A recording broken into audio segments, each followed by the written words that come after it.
Is somebody in here casually discussing things?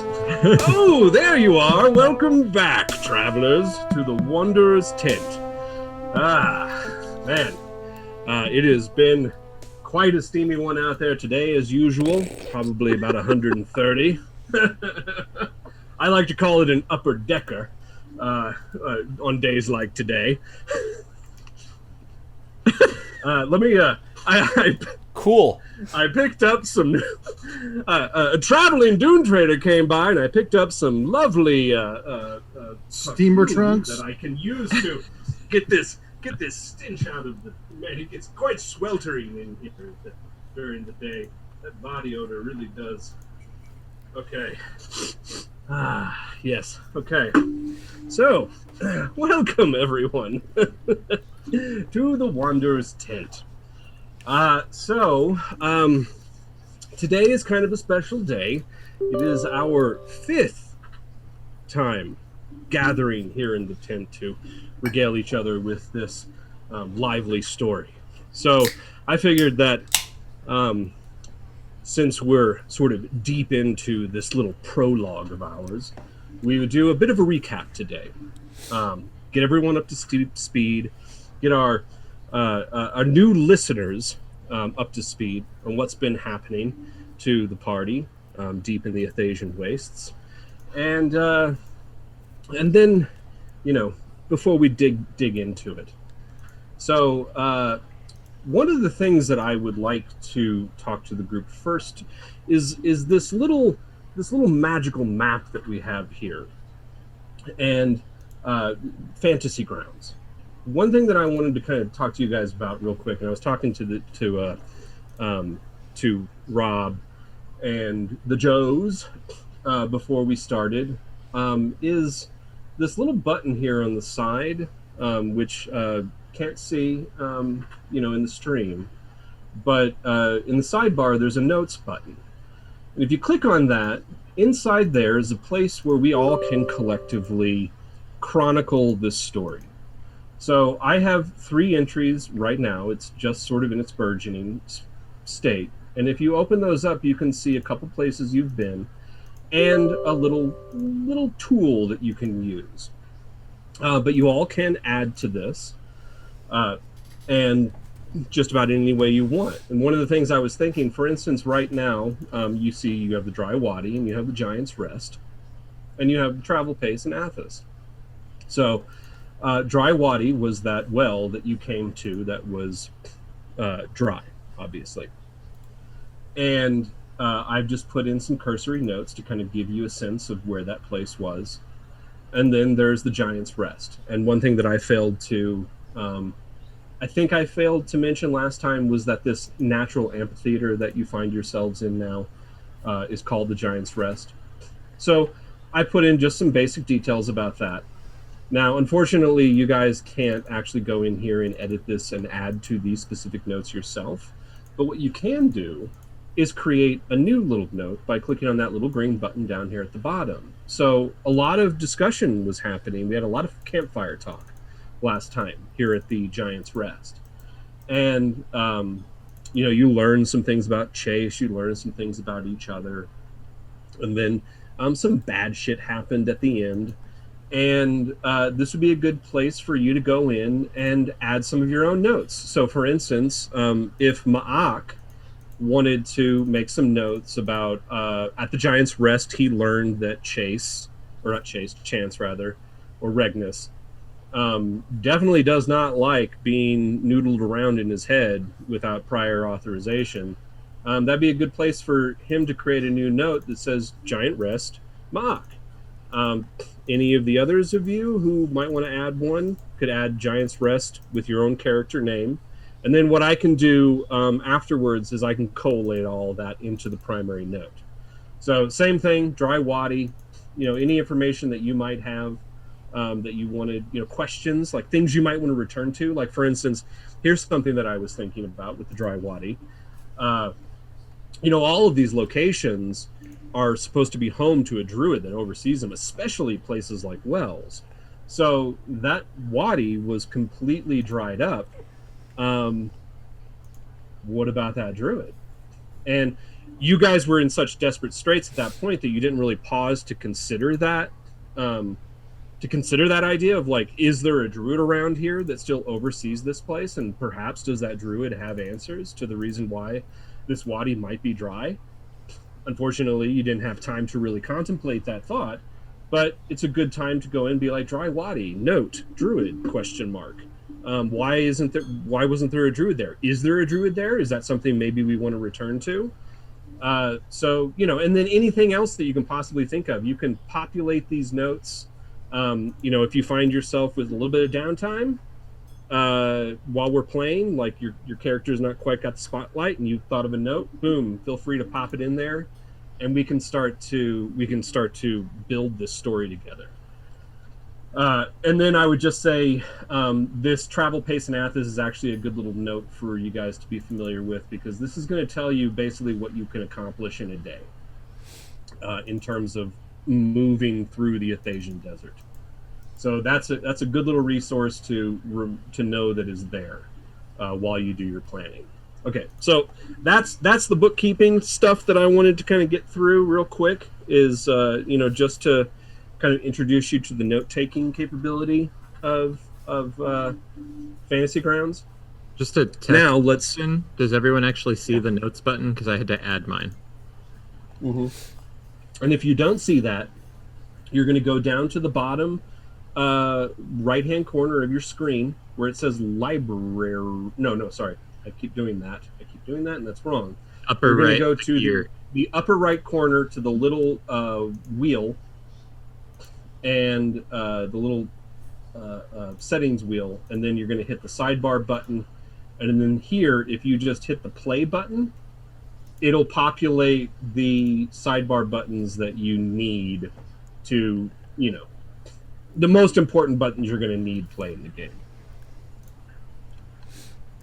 So, okay, so we're good. Okay, so why don't we back up a little bit and do a quick little recap, or I'll try to be as quick as I am capable of being quick. So this little venture of ours started probably about 2 or 3 weeks ago. It's hard to tell at this time.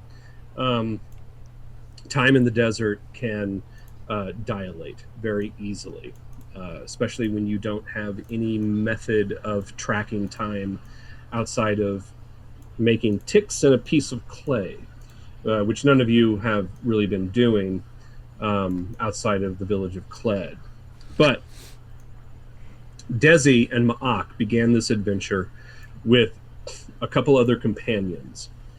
They were coming from the city of Uruk, and they had recently been enslaved by some unknown merchant slaver who was going to be transporting the group of you to the city of Tyr, you discovered. You had all fallen into slavery by different means and did not know each other when you were first introduced in the cargo hold of the Mechalot slave caravan. You managed to escape when you were attacked by a large band of elves known as the Juradai. They let you go, but they took from you just about everything that you owned outside of a couple weapons and enough water to get you a few miles into the desert. You then began your long trek across the alluvial wastes of the desert between Uruk and Tyr to the south. And you had adventures through there, lots of horrifying encounters, desperate moments, but it all sort of came to a head when you discovered an oasis that had been poisoned and its druid abducted by the same tribe of elves, the Juradai. From there, you made your way to the dwarven village of Cled, a 150-year-old settlement established by the patriarch Baroness, an ancient dwarf with a deeply raspy voice. He informed you that the oasis had been poisoned as retribution for allowing, quote unquote, allowing a legion of soldiers from Auric to camp there and to water their beasts. So they poisoned the oasis to prove a point. And Desi, Ma'ak, and the others in that initial group took on the task of tracking down the druid, who turned out to be a Thri-Kreen, much like Ma'ak, who had been imprisoned in this fortress deep within the rocky Badlands to the southwest of the village of Cled. You managed a daring heist and freed the druid, returning him to the oasis, where he quickly or promptly neutralized the poison and restored it to its to potability, saving the people of Cled, who at that point had begun to die from dehydration and starvation. After that, you stayed in the village of Cled for probably a week or more while you recuperated and helped the village sort of basically reestablish itself and its autonomy, making sure that the Juridai would not try to retaliate for your incursion upon their fortress. And just as you were setting out with your companion Amedeo, Amedeo was the player, setting out with your companion Zarn. I cannot believe that. Zarn. Brain fart. As you were setting out with your companion Zarn, Fire Cleric, or rather Crimson Exarch of the Sun, you heard a deep boom come from deep in the earth, and then you could hear commotion coming from the village. You raced back, only to discover that there had been a cave-in in the ancient ruins of the dwarven city of Camelot, which is the reason why Cled had been established to begin with, to excavate these ancient ruins. You charged in heroically and saved who you could from this collapsed ceiling, where it had revealed the ancient throne room of the Dwarven Kings. And you had a daring fight then with a horde of these giant insectoid creatures who can burrow through living rock, known as ankegs. And you just managed to escape with your lives. Unfortunately, Zarn was horribly wounded when a secondary cave-in crushed their legs and left one of their legs amputated below the knee, meaning that Zarn could no longer travel with you to the city of Tyr. And so you met Char, the local exarch,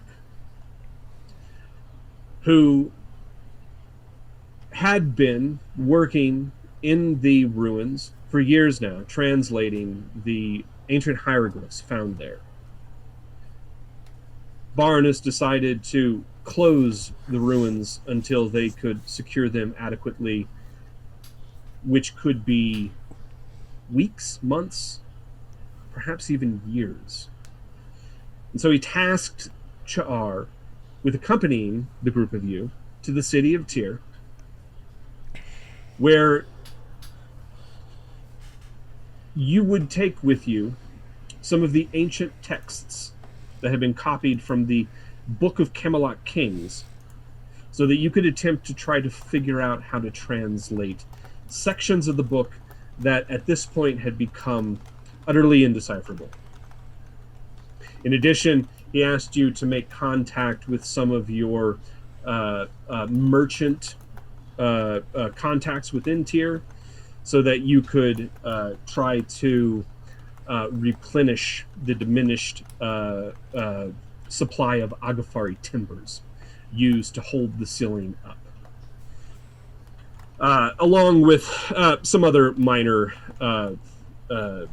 connections that you've been asked to make in Tyr. And you've been to Tyr several times, so you were going to also help guide Desi and Ma'ak through the desert, through the shortcut that takes you directly from Kled to Tyr. As you left, finally, you encountered a group of desperate travelers in the rocky Badlands to the southwest of Kled who were under assault by a group of what are known as Orkatha, a certain breed of Aarakocra, birdmen, who look very much like humanoid vultures and have nasty, nasty poisoned talons.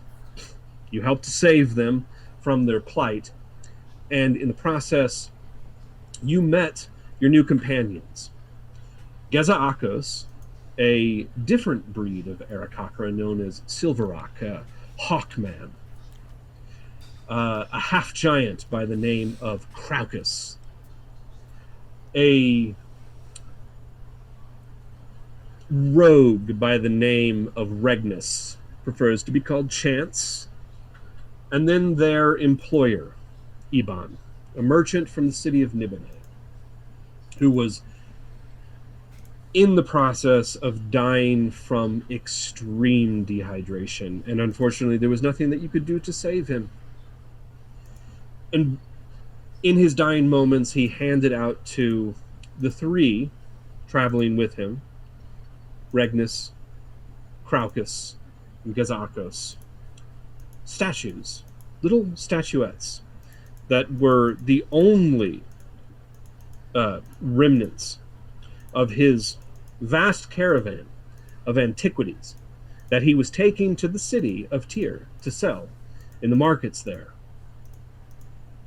Unfortunately, just a week prior, when the group of them had been staying at the fort known as Fort Iron on the trail to Tyr, they had been assaulted by the same group of elves once again, the Juridai, who were retaliating against Fort Iron for the same offense that they had retaliated against the Oasis, allowing a legion from Uruk to pass through and use their resources.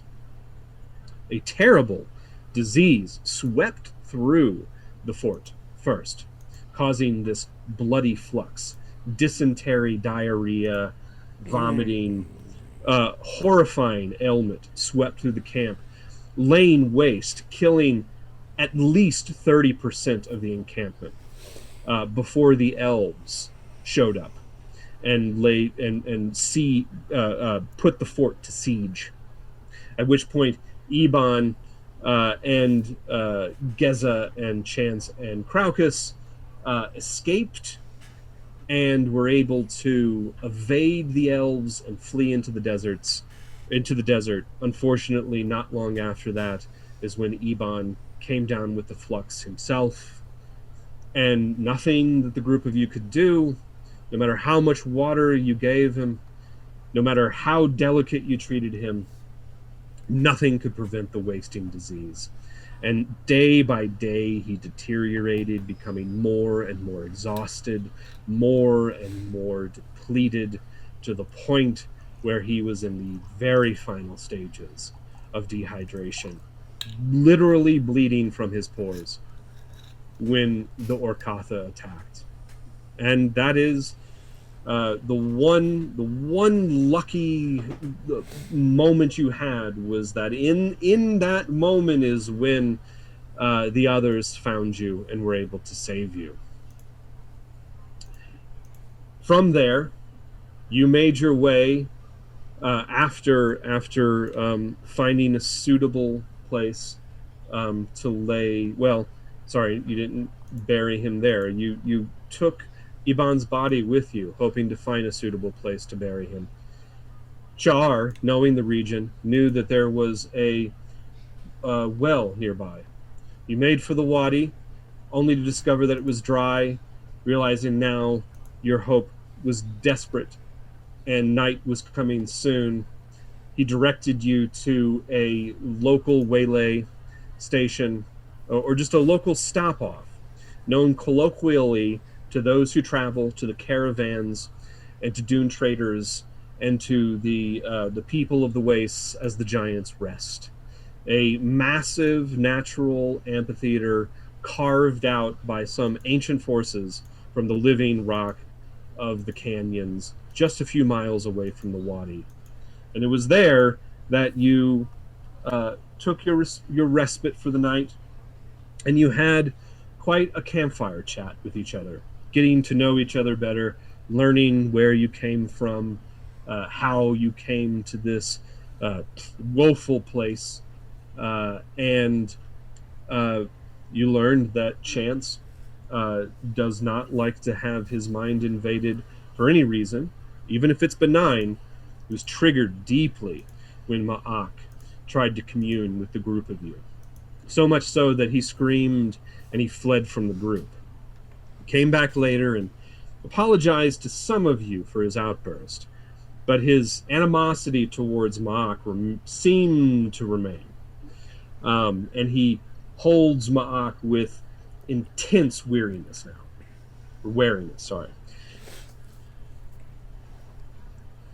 And then at the end of the night, as you were beginning to turn in, Craucus, our half-giant, who had been carrying the body of Iban to bury it someplace suitable, here in the amphitheater, or just outside the amphitheater, under a mound of stones, you were awoken just as you were beginning to drowse and to doze off. You were awoken by this ache in your lower back, and then this intense need to relieve yourself. And you ran off outside of the amphitheater to a safe distance and commenced to have just some of the worst diarrhea that you have ever experienced in your life, lasting 30 to 45 minutes. And this is where I'm going to have everyone give me perception checks.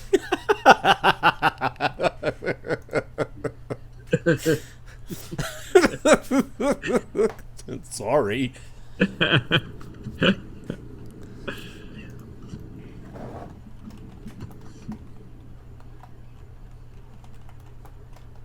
Are you still doing that rule where if you're not skilled, it's at disadvantage? Okay, since perception is like basically one of the most common skills, I'm not going to have that disadvantaged. That's a roll that everybody makes all the time. And not to get into the weeds about it, but if you automatically have us at disadvantage, you have nowhere to go. Story-wise, if you actually want to make things even harder than they already are, What do you mean? Well, okay, if we're always at disadvantage, you can't give us more disadvantage. If you want to make a situation incredible, especially with perception. So, right. And here's the thing. This is probably going to be something temporary because unfortunately, we haven't been able to get too much deeper into the proficiency system the non-weapon proficiency system that I would like to implement. While we're in the desert, it's not going to matter too much. So by the time we get to the city of Tyr, I would like to have everybody on the same page, because I think right now the only person who actually has all of their who's actually using the system that I want to use is Geza Akos. I think is the only one right now is that correct, Joe? Your character is that you do have the specialty non-weapon proficiencies? In perception, no. No, just in general that you were able to. Did we go through that where you chose your non-weapon proficiencies? Yeah, like the branching tree ones. I mean, yeah. So So real quick. So this is going to be just riveting, crunchy stuff.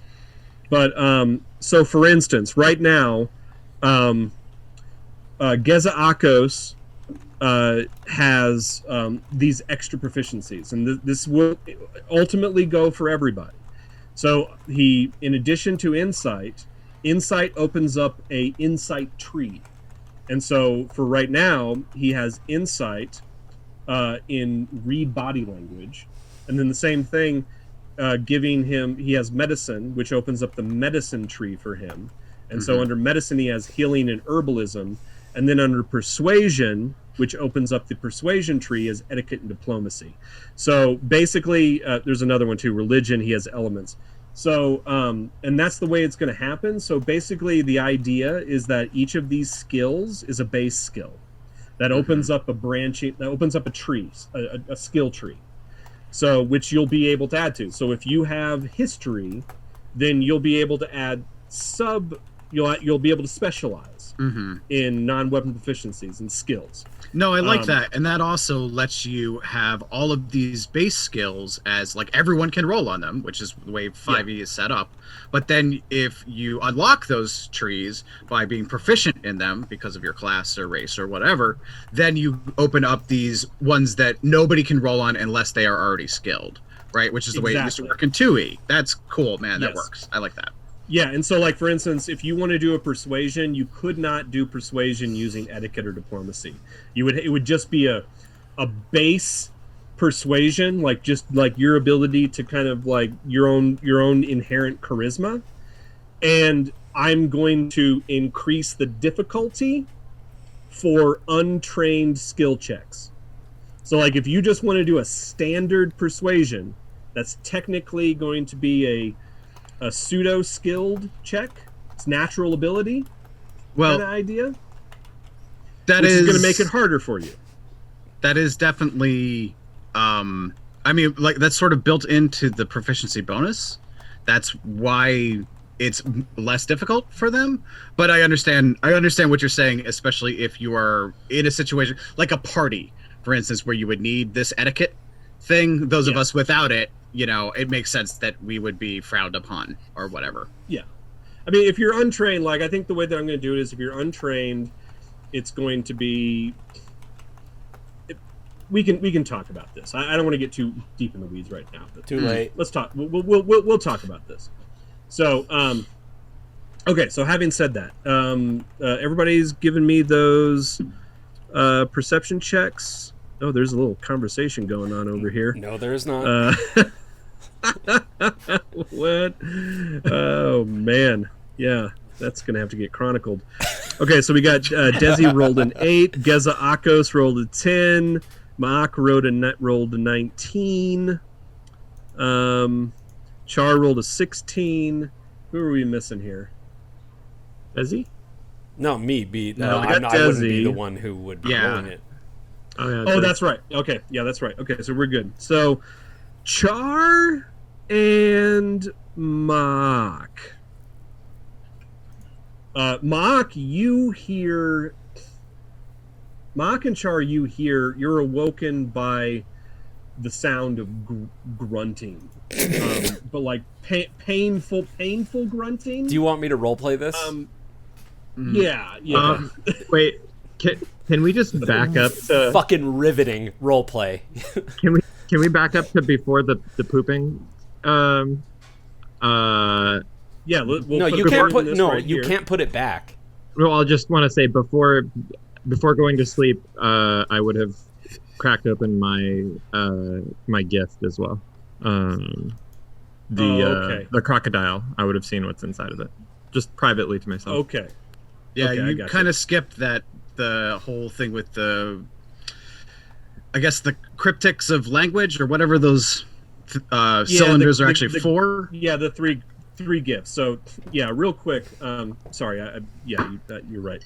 The 3 gifts that were handed out, only Chance broke his open, which contained these clay cylinders, which turned out to be reading primers. Basically, cylinders teaching you how to read and write.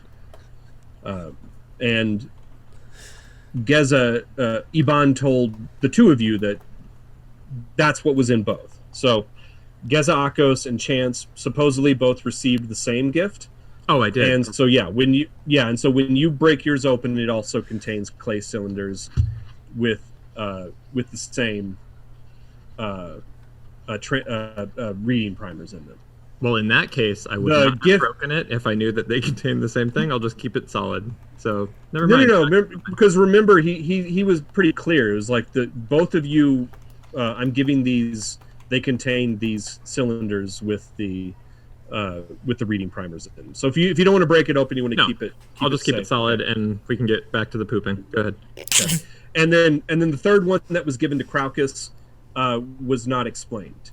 Right. I was only told to take it to Tyr. Right. Yeah, take it to Tyr. Yeah. Find someone named Katendeo who could answer, who would know or might know, and to make sure that you keep it absolutely safe. Do not let anyone take it from you until you find Katendeo. So, sorry, does Geza actually break his statue open, or does he keep it intact? No, I'll keep it intact. Okay. Yeah, because also remember that this is contraband. Right, so it's easier to keep it hidden as a statue. Yeah. If a guard were to find that, they'd probably try to enslave you. Okay.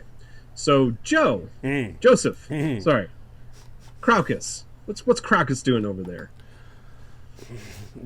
Well, as everyone knows, shitting. So. Can you please RP this for us? Yeah.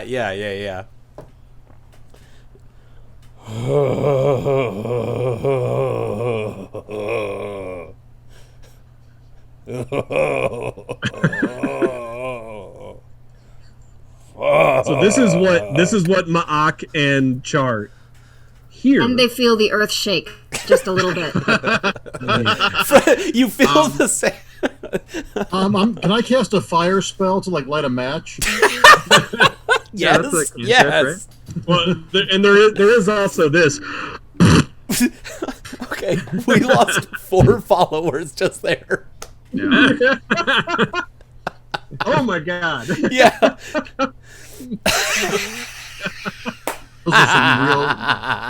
Those followers must be really sticklers about correct play. Yeah. Awesome. Well, okay. So, and then, okay.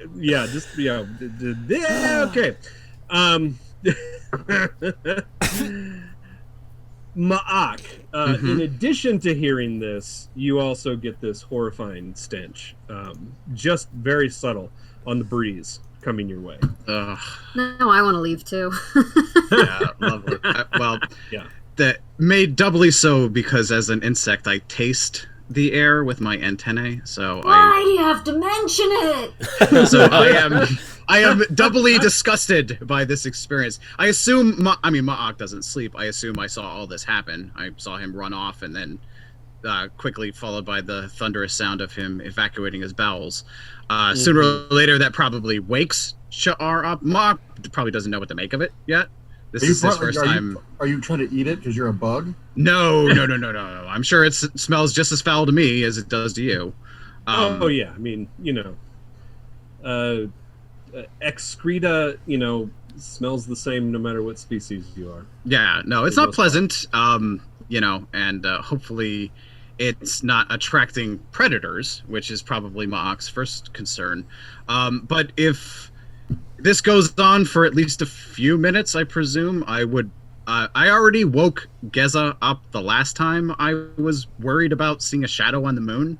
So this time I think I'll wake the other priest up, which may explain his, now getting to hear this. There's sort of a shadow on a moon happening right now. Yes, there is. But Cha'ar would hear just a brief little tug on his cloak or his robe, something like that, and then the telepathic knock on your psyche of Ma'ak saying, I think the giant is ill.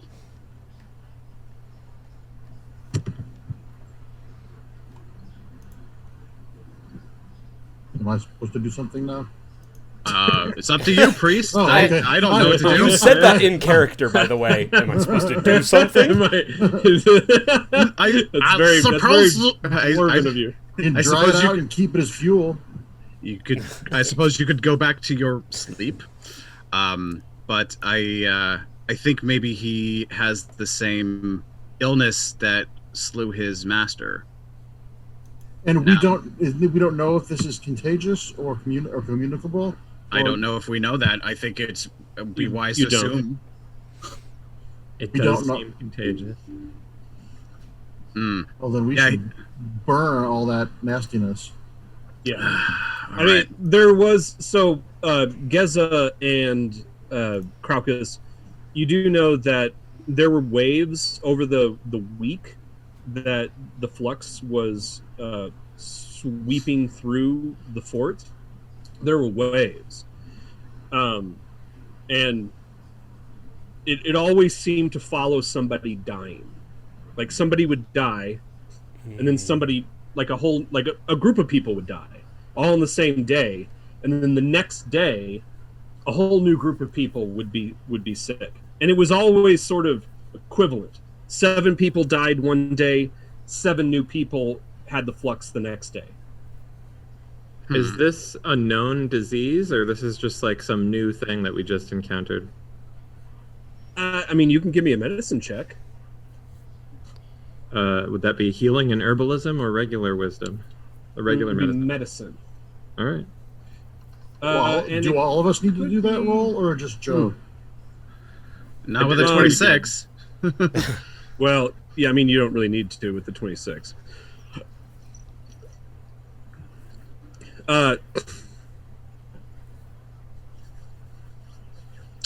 No, you're not familiar with. I mean, you've seen flux. You've seen the flux. You've seen people with dysentery. You've seen these kind of wasting diseases, but never anything specifically like this.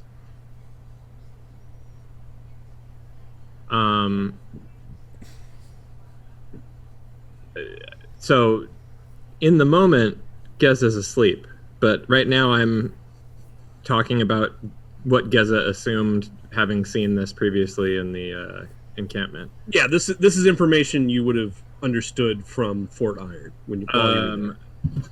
Did I assume that there was something supernatural about this? Like, since there was like a direct connection of numbers to dead people? Do you have access to dispel magic? Or not dispel magic, detect magic as a spell? That is an excellent question. Presumably, as a priest, he does. Yeah, I mean, it's not one of the many things I've written down, but I assume it's a priest spell. I just have to look. As a priest, you should be able to, as long as you have it. Let me take a quick look right here. Yeah, it's a first level spell, so you could easily. We are going to say, give me an Arcana check. Okay. Well, that's not good. Oh man! Ouch. You never even thought about casting that spell, and still don't consider that it's necessary to cast that spell, because this is definitely something natural, definitely not magical. Let's see what other assumptions you made about this disease. Well, I mean, you came to the assumption that it is a miasma that is created by it's a miasma that is caused by first contact with a corpse that already has the disease, and it's only 1-to-1. So the corpse creates a miasma after it expires. That miasma is then inhaled by the first individual to come in contact with that corpse, and it is then transferred that way, 1-to-1. So once that miasma is inhaled, it is inhaled fully and cannot spread to anyone else. That sounds like science. A bit of a retcon would have to be in place then, because this is an assumption I had before we were doing this, and we knew we had the flux. And I would not have let Crocus carry. Well, this would, because you rolled a 1. This is some DM intrusion right here. You were under the assumption that this is a theory that you have that requires observation to confirm, and so your bird brain cannot bring you to express that as an option until you have confirmed that suspicion. So you think what you're positing, and this is only because you rolled a 1. Only living companion carry the thing to prove my scientific theory? No. Okay. Remember, you rolled a critical fail. This is a okay. So I'm thinking of an episode. Rob's gonna fucking laugh. Rob's gonna laugh. I'm thinking of an episode of Star Trek: Next Generation where there was a species of alien who was brought on as an intern onto the Enterprise and discovered that there was some sort of corrosive element on the outside of a Klingon vessel that was getting ready to leave. This is when they did a exchange. So Riker went aboard the Klingon vessel, and the Klingon came on board the Enterprise.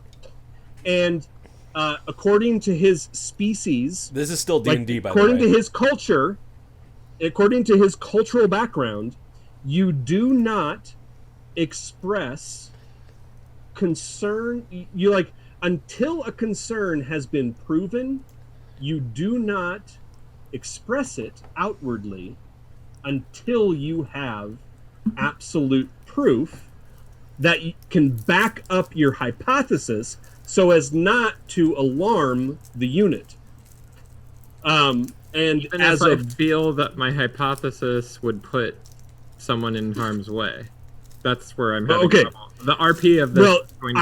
Well, here's the thing. I'm gonna throw this back to you to figure out how you would have come to this line of reasoning solely based on the fact that you rolled a critical fail. I can explain that much easier than this. Why, as a 3rd level cleric, did he not think to cast Lesser Restoration on and remove the disease from his dying friend? Oh no, that was already done. And why doesn't it? So it doesn't work. Therefore, it should be magical. Right? It seems logical to me. And then you can do whatever mental jumping jacks to explain how it spreads. You know, the logical. If you express that, though, it sounds like it is magical, but I did not make that logical leap because I had a brain fart. But right now, I'm not going to give you. It was magic. Well, maybe don't necessarily hang a timeline on it too. One, because we're being a little loose here. Maybe this explains. Maybe he thinks of it too late. You know, that's the one. He should have done this and he didn't think of it in time, and that's why. That's just as reasonable an explanation. Well, I mean, this is an interesting mental exercise about your character. I posit an idea, but I kind of like you to fully form what you think, why you think your character, based on the ideas that I've given you. Sure. No, I'm just saying. What do you I'm trying to understand my willingness to have Crocus carry a body that I think would infect him with the flux. Maybe it's never infected a half giant before. I mean, I'm sure it didn't because there were none other present. I think that might be actually a good leap. Is that there were many half giants at Fort Iron who did not get sick. Okay. And therefore, I assumed that half giants were immune and that you would be safe carrying the flux-ridden body, Crocus. Yeah. That is critical role logic. Yeah. Critical fail logic. Yeah, that's as good as any. Can I try and use some of my medicine skills on Crocus? Because if Crocus can you only catch it from a dead body, or can he infect us? You know even less about it than we do. Are you even sharing that theory at this point? I'm asleep. All right. Well, the shit smell and the noise is waking me up, so I wanna put a plug in that. So let's try some healing spells. As the judge, I'm going to say disregard everything that I just said about what Geza Akos understands about this disease, because he has not expressed this to you. Yeah. So, start from ground zero. And, okay, so what do you want to do? I want to finish. Well, I'll say, as you get closer, the stench is overwhelming. Half giants, he's 4 times your size. So just think about that. So like a vampire bat, does he piss ammonia? These are not really jokey questions, because if we're going to go down this road realistically, some excrement, bats urinate ammonia. There's stuff that different things are toxic. So if this is our first experience, it's less about the toxicity and more about the volume. Oh God. Oh God, he has to be losing so much water, hydration as well. Yeah. Every time we get back to the diarrhea cup, it's like we lose viewers. Yeah, we just gotta get past this too. Sorry. Diarrhea is real, guys. Crocus drinks gallons of water a day, so yeah. It is a problem. Yeah. Okay, so what does Char want to do? I want to use my medicine skills to see if I can at least help him feel a little bit better. At least stop. Okay, give me a medicine check. Okay.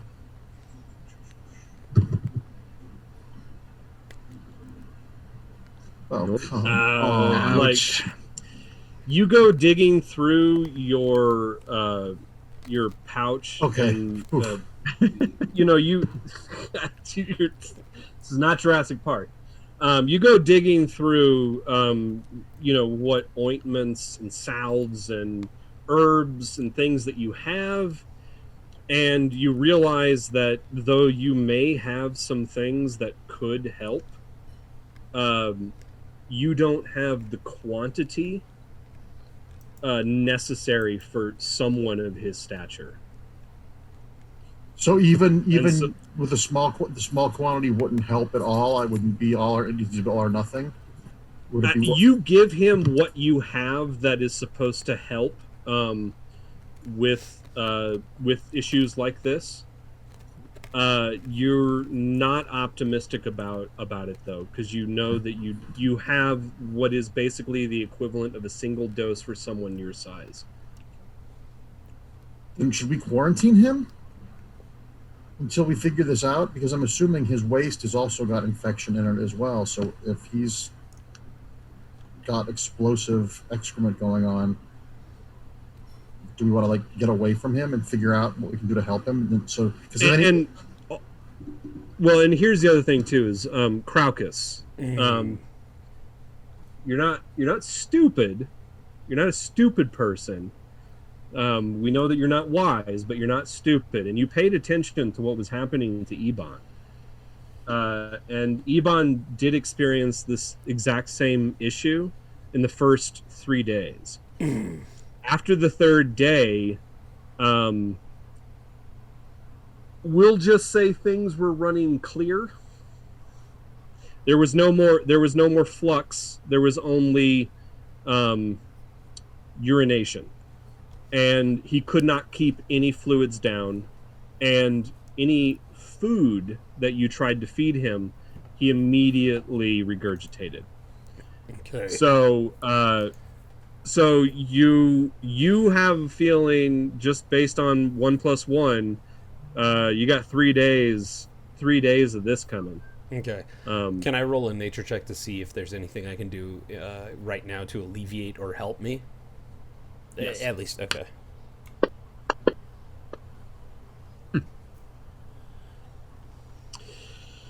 Oh man. The only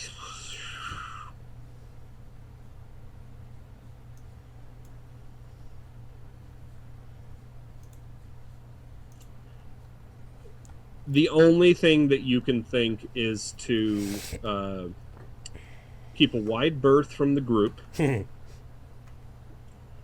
and take extra care with your clothing. Eventually, Eban lost his faculties, and that's when things got really terrible for everyone. Okay. So you right now just want to keep, like, you want to stay strong in mind. You don't want to get to where he was, like, that's it. You don't want to get to where he was senseless, and you don't want to get senseless. Yeah. Okay. Luckily, Craucus is very wise. No, very smart, not wise. I know. Oh. You walked right into that one. Okay. Okay. At this point, there's enough commotion that everyone is awoken, including Geza. You hear the commotion. Damn it! Coming from the edge of camp.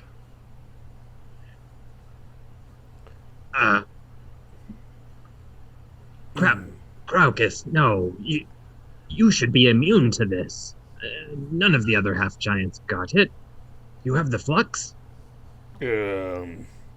Yes. Just... we're working on borrowed time. If I start to lose faculties the way Iban did, you are all in trouble. We have to make it to Tyr fast. Ugh. How far is it to Tyr from here? Does anyone know? Char should. Hey, Craucus, actually give me a wisdom check, or actually a wisdom save. Give me a wisdom save. You got it, boss.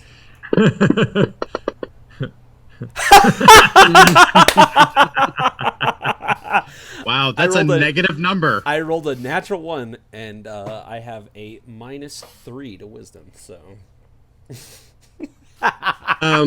Okay, so you immediately start to believe, absolutely, that your emulation of Iban is what has caused this. Oh, okay.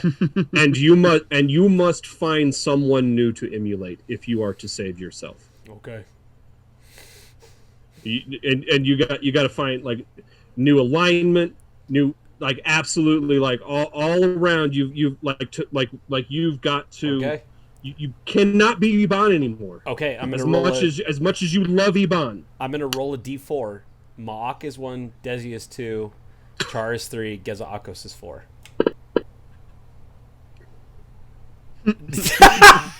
Okay, you're gonna. Okay, Desi, you're gonna have to practice your French accent so I can try to do it. Swallow your ass. Gorgeous.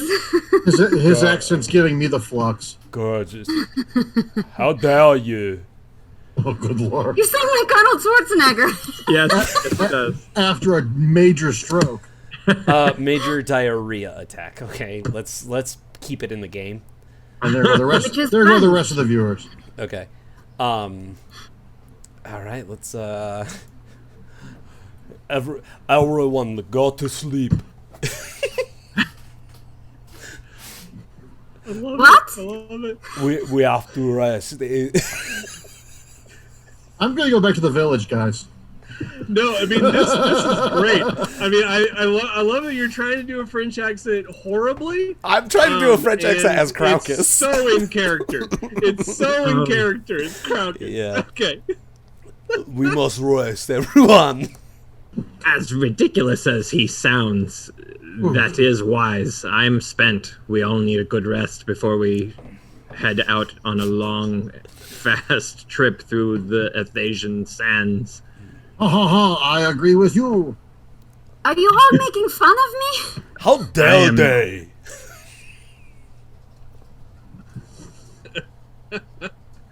Okay. I need a bio break. Unfortunately. Okay. Yeah, that's a good point. Oh, yeah, perfect, why don't we perfect. all take a bio break? Let's do a soft 5 and we'll be right back. Okay.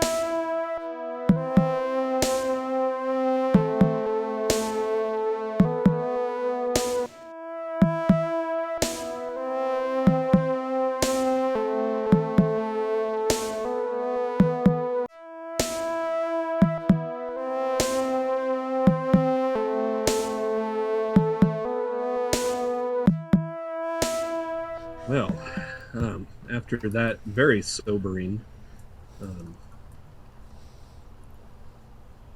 D&D. So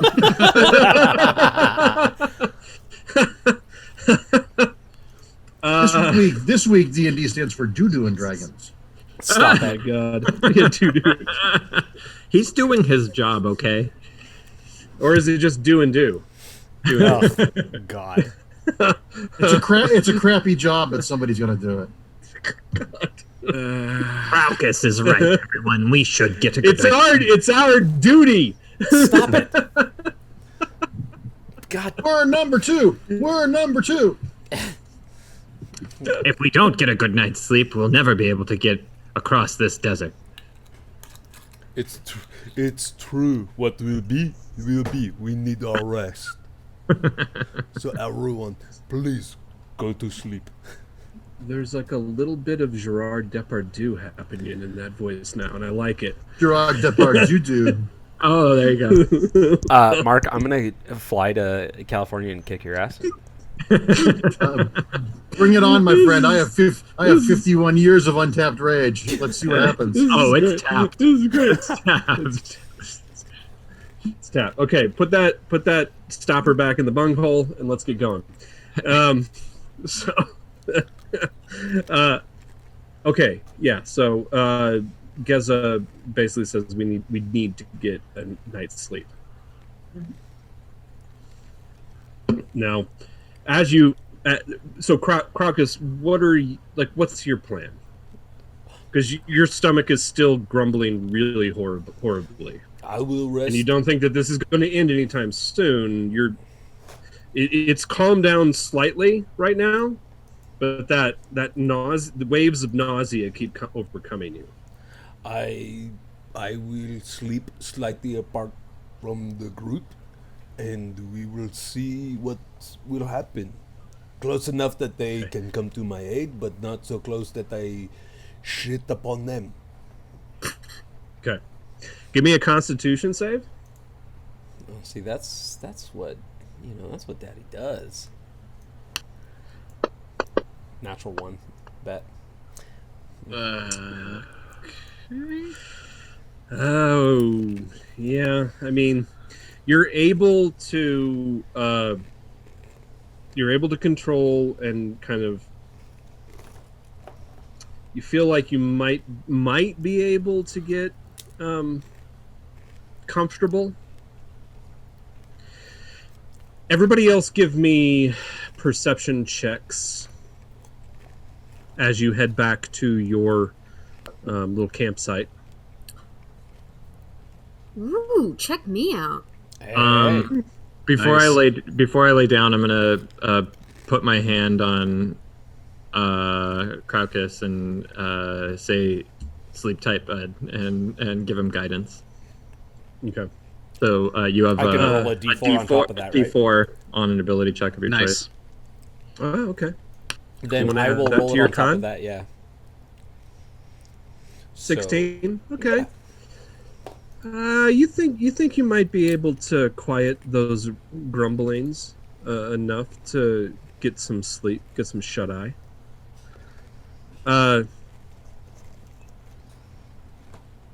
As you head back, you can see that Chance has basically, like, he didn't really bother himself too much with what was happening with Crocus. He walked over with you initially when you first heard the sound and the group came over, and then he at one point he said, I can't, I'm gonna turn in, I'll leave this to you guys.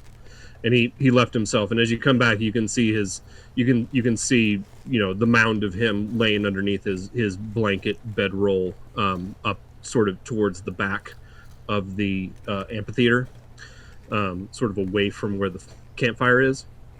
Desi, however, you notice something in the little bedroll spot. I mean, not really a bedroll. You guys have some blankets and some things like that to kind of help make the night more comfortable.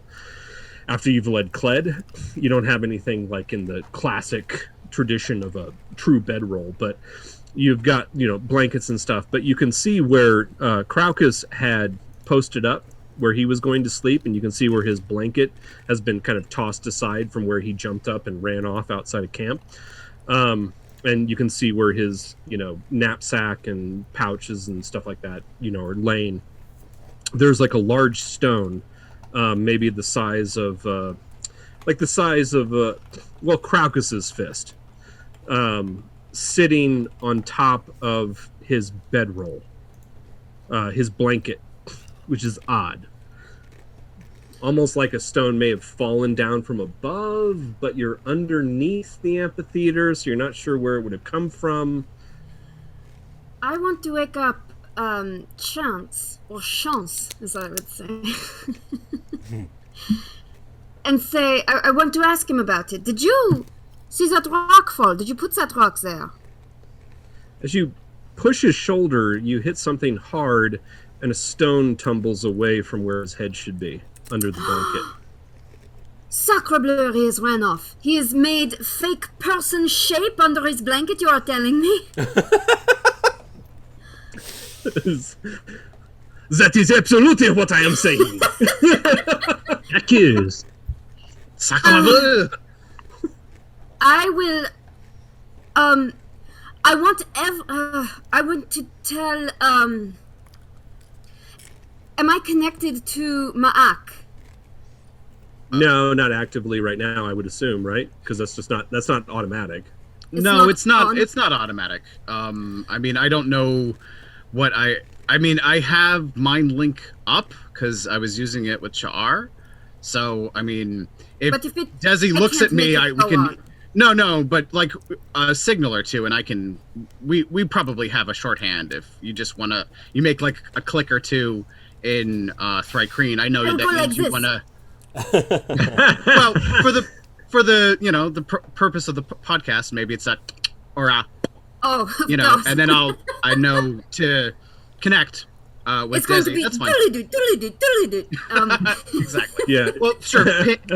When I know that Desi wants to communicate with me, immediately, boom, that telepathic link is there.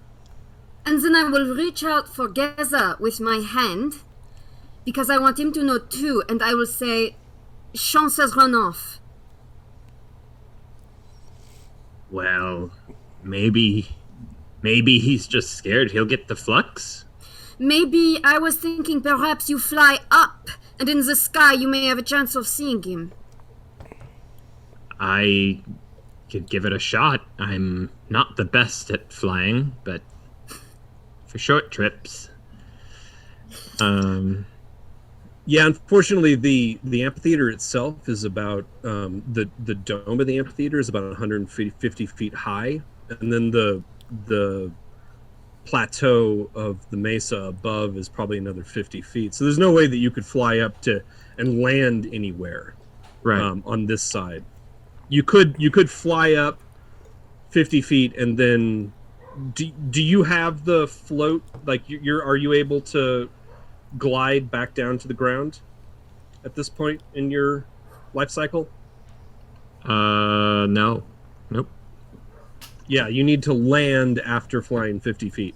So you can fly up 25 feet at the most and then glide back down. Mm-hmm. Doing so, you don't. And that's the other thing too. It's too dark to see at this point. It's nighttime. Yeah, I don't see him anywhere. Well, he cannot have more than a 15-minute head start, no? Sure. If Chance wants to go, I mean, I know where he's going. I don't have a problem with it. To the freed people. C'est la vie, am I right? I suppose, Crocus, I agree with you again. I don't know that it's our place to stop him. And I don't think he's responsible for what happened to Crocus. Did he leave anything behind? Or more importantly, did he steal anything of yours? Did he take your statues as well? I don't know, did he? Your statue you still have. It was on your because you woke up. You woke up after Chance left the group over by Crocus. Sure. So when you got over to the group, he wasn't there. The question is Crocus's statue missing? When you go over to Crocus, Crocus's little spot, his little pallet that he made for himself before he got the diarrhea, you also see that stone laying there on his blanket. And you give me a quick perception check. Oh, is there broken stone around it? No. 15. You can see something scratched into the surface of the stone. Okay. Give me a language check. I don't have that on my Common. thing. Well, remember, we were saying that, your understanding of common right now will require a intelligence check, I believe. Okay, just straight intelligence. Yeah. Okay. Or, just straight intelligence check. 12, 15. All right. It takes you a little bit, but you figure out what it says. It just simple. 2 words. Forgive me. So the statue's gone? Yeah. The statue given to Crocus is gone. Okay. Tracking is going to be a nature thing, or is that a survival thing? That's a survival thing. Tracking. Also, just a quick aside, Joe was absolutely right during the bio break about that long rest thing. Oh yeah, What about I know the long how this rest? goes. I've played an Aaron Campbell campaign before. I was just cracking up. I was like, you see the future. Okay, so with that, Crocus rolled survival, or Geza Oh, rolled? no. Crocus rolled survival when I also asked was about looking. tracking, but I asked everyone about tracking. Is anyone practiced at tracking? No, I only am familiar with nature. No one is. Okay, well, I guess... No, of course. Yeah, Ma'ak Of course I am. I am of the Canonical deck. We are some of the finest hunters of the Dragon Bowl. Of course I can find your quarry. It's important that we find Chance immediately. Is it important that Why? He stole the last delivery that we had to make on behalf of Iban. It was going to Tyr, and it's important. What is it? I don't even know. Well, it was a statue. It's contraband of some kind. It could be. I don't think it's language tablets, but it could be any number of things. It's for freeing people from bondage. Generally, is what we do. Give me an insight check, also, Geza. On body language or regular? Just a regular insight check. Everybody else give me insight checks?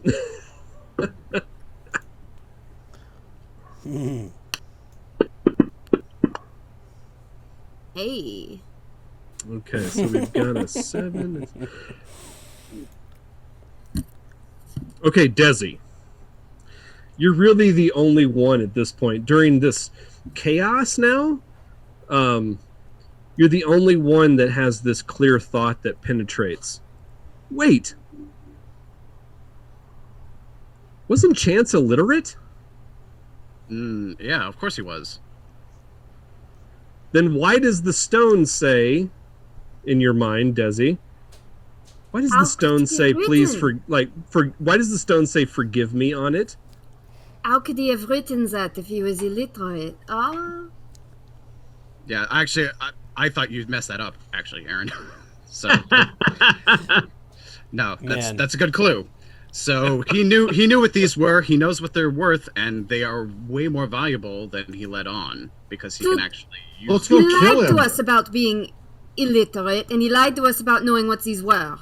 There is a good chance that he has been tracking Ebon since long before Ironfort. He may have even come for it. The idea that he was a glazier seemed skeptical. I mean, I don't really know, but he seemed far too fit to be a potter's assistant. I say we bring him back. Part of your really good insight check, real quick, is that you lived in a affluent merchant house, Desi, where your father was employing glazers commonly, and a lot of what glazers did was create hieroglyphics, language. So you cannot be an Depict illiterate the history glazier. of a family.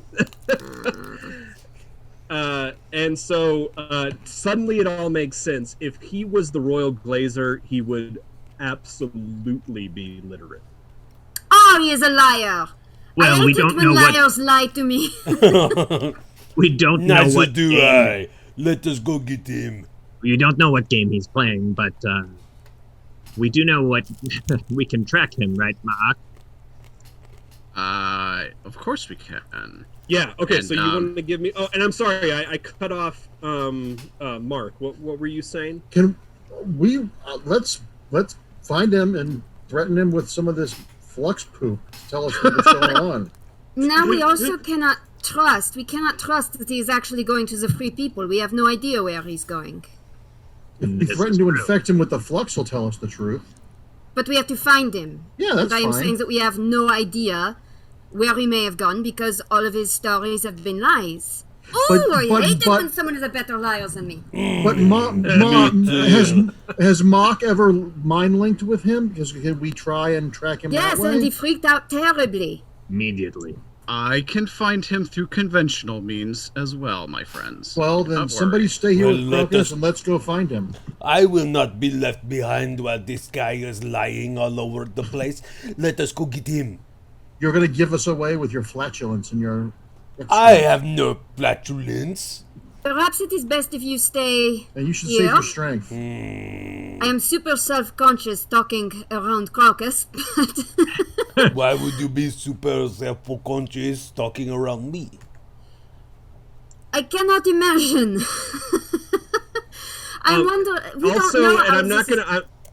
I'm not gonna make you roll for this, but now that you're like kind of frantically searching around camp, like trying to get your shit together, you notice also that several wine skins are missing, or water skins rather, are missing. This fucking guy. Okay, let's just go find him and kill him. Let's not even fucking talk to him. Now it is a matter of vengeance. Not all of your wine skins, but like 3 wine skins are missing. 1.5 gallons of water is missing. Then we'll only cut off 3 of his limbs. Has he taken mine? No, he didn't take yours. Is it not best for Crocus to stay He took on rest? he took Ma'ak's. He took all of Ma'ak's water skins. Oh, did he now? Yes, which were filled half personal. with blood. which are filled half with blood, and he took one of Char's water skins. Oh, he's toast. Yeah, that's your new tagline. Oh. I'm a fire wizard, so yeah. Oh, that's so good. Can we agree to send Marc ahead, because Marc can travel faster than any of us, so he will find him first and we can track Right. Marc? We've still got the bird, right? I'm not very good No, at not you, the bird that Desi brought back. The one that I was right. The Erdlu. Yeah. The flightless bird. Yeah. Well, before we do anything, do I think, in my professional medical opinion, that Craucus should rest so that he doesn't gain exhaustion? Should we listen to your opinion? Right. Give me I'm gonna have a one. medicine. Give me a standard medicine check. Yeah, I'm going to have an opinion whether or not I'm right. So, Oh man. how do I feel about things with that middling roll? I mean, this is middle of the ground. It's anybody's guess. You know that if he was anything other than a half giant, absolutely he could not. If he was Eban, who is human, no way should he be going. But half giant, I mean, you have seen Craucus do some incredible fucking things beyond what you thought his capacity was. I will leave it to you, Craucus. You're very strong. So if you feel like you can come, then do. But to anyone else, I would say resting is a good idea. Okay. Let me And tell real quick,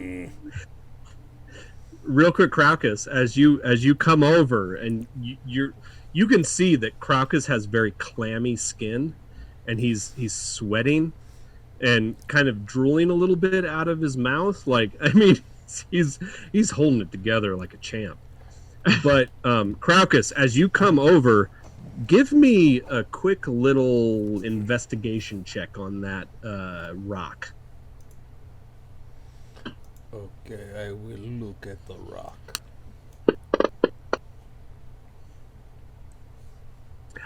Oh my god. Hey, this digital roller. I think Aaron controls it. No, but I will give Geza Akos an investigation check on this stone as well. Oh, well, this is going to be impressive, so brace yourself. Negative 13. 15. Hey. Oh, yay. I have a quick question about the disease. Let me finish this real quick, and then you can ask that question. Okay. So you pick up that stone, and you also, when you're looking at the letters, and you can see there's a point on the rock where it is all shattered and white, like it had been thrown against something, and it hit something solid at a very heavy velocity. And you wonder in the back of your head, is this the same stone that Craucus threw just the day before at Regnus when he made the joke about the old man dying? Okay.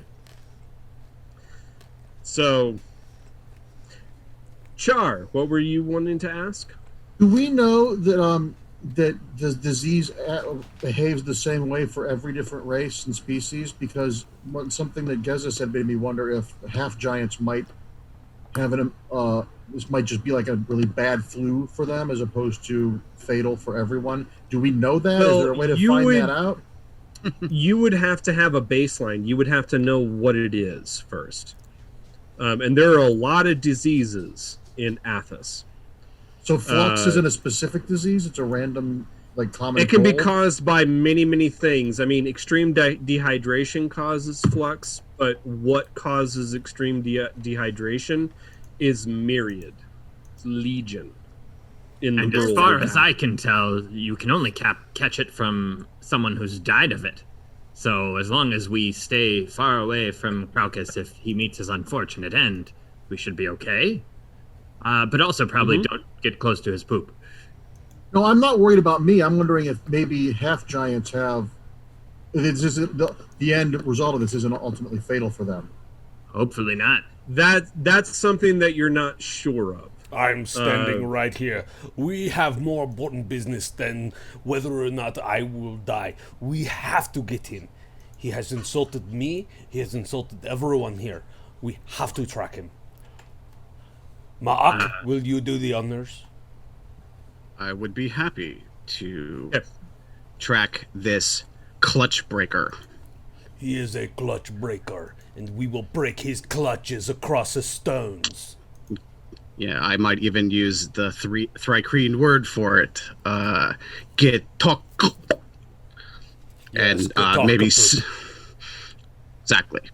And I think I already rolled a 16 survival, Aaron, so... Okay. Or I'll roll again if you... You can definitely pick up his trail. Mm-hmm. And it heads southwest through the canyon in a straight fucking line.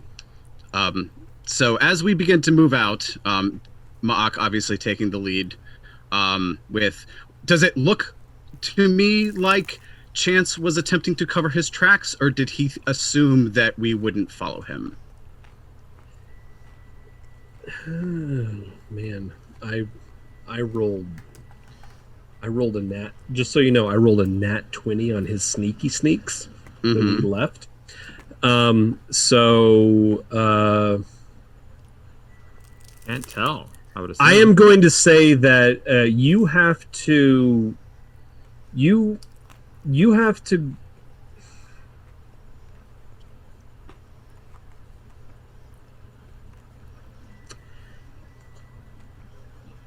It's about 100 yards before you can pick up his trail. And this requires, basically, it takes you about a half an hour to find his trail. Because you end up having to do a circuit around the camp from north to south on either side until you can find it. But after about 100 yards or so, you can start finding traces. And then in another 150 yards from that, you're like, oh yeah, there he is. He's finally given up the sneakies, the sneaks, and he's going all out. Okay. Well, Ma'ak will report excitedly back to Desi. I'm just using Mind Link at this point to say, ooh, Desi, he's good. He's really good. This will be fun. Oh, I hate that he's good. Is this something that I could help with? Like assist? Probably in time, Geza can help me scout. But Ma'ak will turn to Desi, again, just in this one-on-one conversation and say, what do you want done with him? We find him. We question him. So you want him alive? Oui. Do you want me to hurt his mind? Sorry. Oui. Sorry, say again? Do you want me to hurt his mind? He doesn't like that. Yes. Not initially. No, not the right way. Then we hit his mind a little bit. No, sorry, Crocus, you can't hear this conversation. Oh, never mind. It's just between me and Desi. Okay, never mind. Okay. That's funny. But not like initially, that. no. But We'll yeah. see if it comes to that. All right, but I can hurt him to stop him, yes? Oh, yes. All right. I'll see you soon. And Ma'ak runs off. Just keep pace, and I will leave. I'll tell you. I'll just leave gift marks for you, and I'll show you. I'll make a Thrycreen mark in the sand with my pole arm. Just follow these marks, and I'm going to, basically scout on ahead a mile or two, check back to make sure they're okay, then go ahead another 2 miles. Sooner or later, this sleeper is going to have to sleep, and then I will find him. What is your I'm going speed? to pick Char up on my shoulders so that he doesn't get left behind. You're sick. I am things. not sick. You did not tell me what to do, you little man. Well, two things. Mach isn't there, but yeah, I don't think Char would let you pick him up. Yeah, I don't want you to pass out and be dropped. But he can ride the Erdlu. Also, though, how fast is your move speed, Mach? I have a 40, but I'm also pretty good over land movement is different for Thrycreen. He is by far the fastest of you. Well, my fly speed is 50 feet. Oh, that's cool. So can you stay aloft at 50? No, I rise and fall 50 feet over and over. Okay. That sounds excruciating. 50 feet high and then back down, or 50 awful. feet ahead? 50 feet ahead. Okay, because I was like... Yeah, he has to, basically he flies up and glides back down to... I go parabolic every time, like probably like 20 feet up. You're like the original Superman. Yes, yeah. I can make large bounds. Right. Okay. So I'll be keeping pace with you. Okay, that's fine. That will be I wish we had a real visual for this: a giant praying mantis and a birdman leaping behind him. All right. But Geza has to have wonderful vision, right? So you guys keep talking. I can hear you. I need to think about this as I take a bio break. Okay. That was mostly a comment for Aaron anyway. He's gonna go load the dice again. I don't know. I mean, I would assume that my vision is good, but I don't have any vision-based skills necessarily.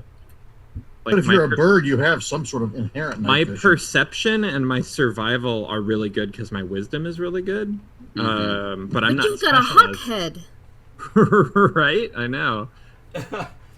Hawks are good at seeing. Yeah, well, actually, Ma'ak, the Thrycreen, their vision isn't any better than humans, according to the book, where, like, if I was actually a mantis person, no one in the group would have better vision than me. Right. Do mantis have good vision? There are high-speed camera companies that study mantis eyes to improve high-speed camera technology. It's that they have evolved that well. It's uncanny how fast mantis vision really is. I'm gonna Google this. And my base perception isn't any better than it's a +3. So I'm rolling. I don't know what I should roll because Aaron's not even here, but I'm gonna roll. I don't know, wisdom. My wisdom, my survival, and my perception are all the same. So I'm just gonna roll a base wisdom as far as like trying to help you find stuff. Isn't it you grant me advantage? Advantage is what I would assume. Typically how that works, yeah. Okay, that's cool. That sounds like a good plan. Because we have the same bonus. We have the same bonus. So whichever. I mean, if you're getting not for survival. My survival's +5 because my wisdom is +5. Oh, wow. Yeah. Okay, then you are more perceptive than me as well. I only have a +3 on. My survival is not specialized, so if he's doing that whole like disadvantage for non-specialized, blah blah blah, like. Oh right, yeah. I don't know. I mean, same difference. I don't care who really rolls. Right. It doesn't whatever. matter.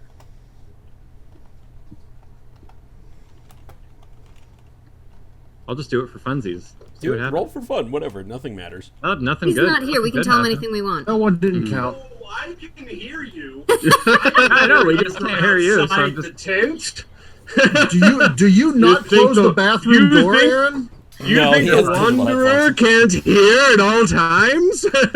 So I didn't hear any hand washing. I rolled instead of. Yeah. So give me that roll. I rolled instead of giving him advantage. It was like a little less than what he rolled. He rolled 16. I rolled 13. So whatever.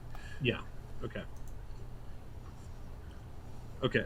So and remind me exactly again what you're trying to perceive. Oh, we're just trying to track him as efficiently as possible. Yeah, I want to put eyes on Chance before he knows he's been spotted. That's my plan. Did you hear the whole vision conversation? That was really important. But yeah, every time I leap, I heard mantises have good vision and birds have good vision. Falcons and whatnot. Yeah. You're bigger than that, which as you get bigger, it reduces your. Sure. It makes everything more human-like because of D&D. Well, anyway, for the storytelling of it all, every time I leap up, I'm surveilling from above to add to Ma'ak's surveilling from below. That's what we're doing. Okay. So, got some some okay rolls. Mock definitely had the best to begin with, and you definitely can start to track him. He basically is making a beeline down the length of. If you look over here towards the map, can you see my little pointer? Yep. Over here. So right here where my pointer is, right at the tip, that's where the Giants Rest amphitheater is, and then the trail leads straight down this way. Wait, is he going towards Tyr? I mean, that's the canyon itself is along this way. So there's only two directions he could go. And he goes to the south. Which is the direction we were heading? Yes, it's the direction you were heading. I mean, and it's I mean, from everything that he had been saying about, you know, his attempts to find the free, you were heading in the same direction that he wanted to be heading. So it makes sense that he would be going this way. Now, you imagine that, you know, once he got... Char is the only one who is actually familiar with this region. So you know that this canyon opens up into a much larger space that runs sort of, you know, east-west, but with just a little bit of a tilt. As you start to get towards the end of this canyon, everybody give me perception checks. Perception. Oh, look at that. 22. Nice. Ooh. 23. Nice. I rolled really well with a -3. I feel pretty good about that. Crocus needs to say, I got a rock. Yeah. Okay, so Geza got a 23. Mock got an 8. 22 for Char. A 17 for Desi. 14 for Crocus. Okay. So, for everyone who got over a 15, so excluding Crocus and Maak, you are running, you know, balls to the walls down this canyon as fast as you possibly can. And you run for a couple miles. And then, like I said, those who succeeded just faintly. Well, let's say this first. First thing that you notice is that ribbon of what you previously thought was a wisp of cloud in the sky. Who got the highest here? I think it was Geza. You look up overhead and you see that wisp again. But this time it's lower and it's much more clear, and it no longer resembles a cloud. It is absolutely, it looks like a worm or a snake slithering through the sky. And it's maybe 100 or 150 feet above your head. Flies overhead, goes past you, descends over the hillside ahead of you. And then, like I said, everyone who got over a 15, everybody but Maak and Crocus. Faintly, you hear this yell, scream.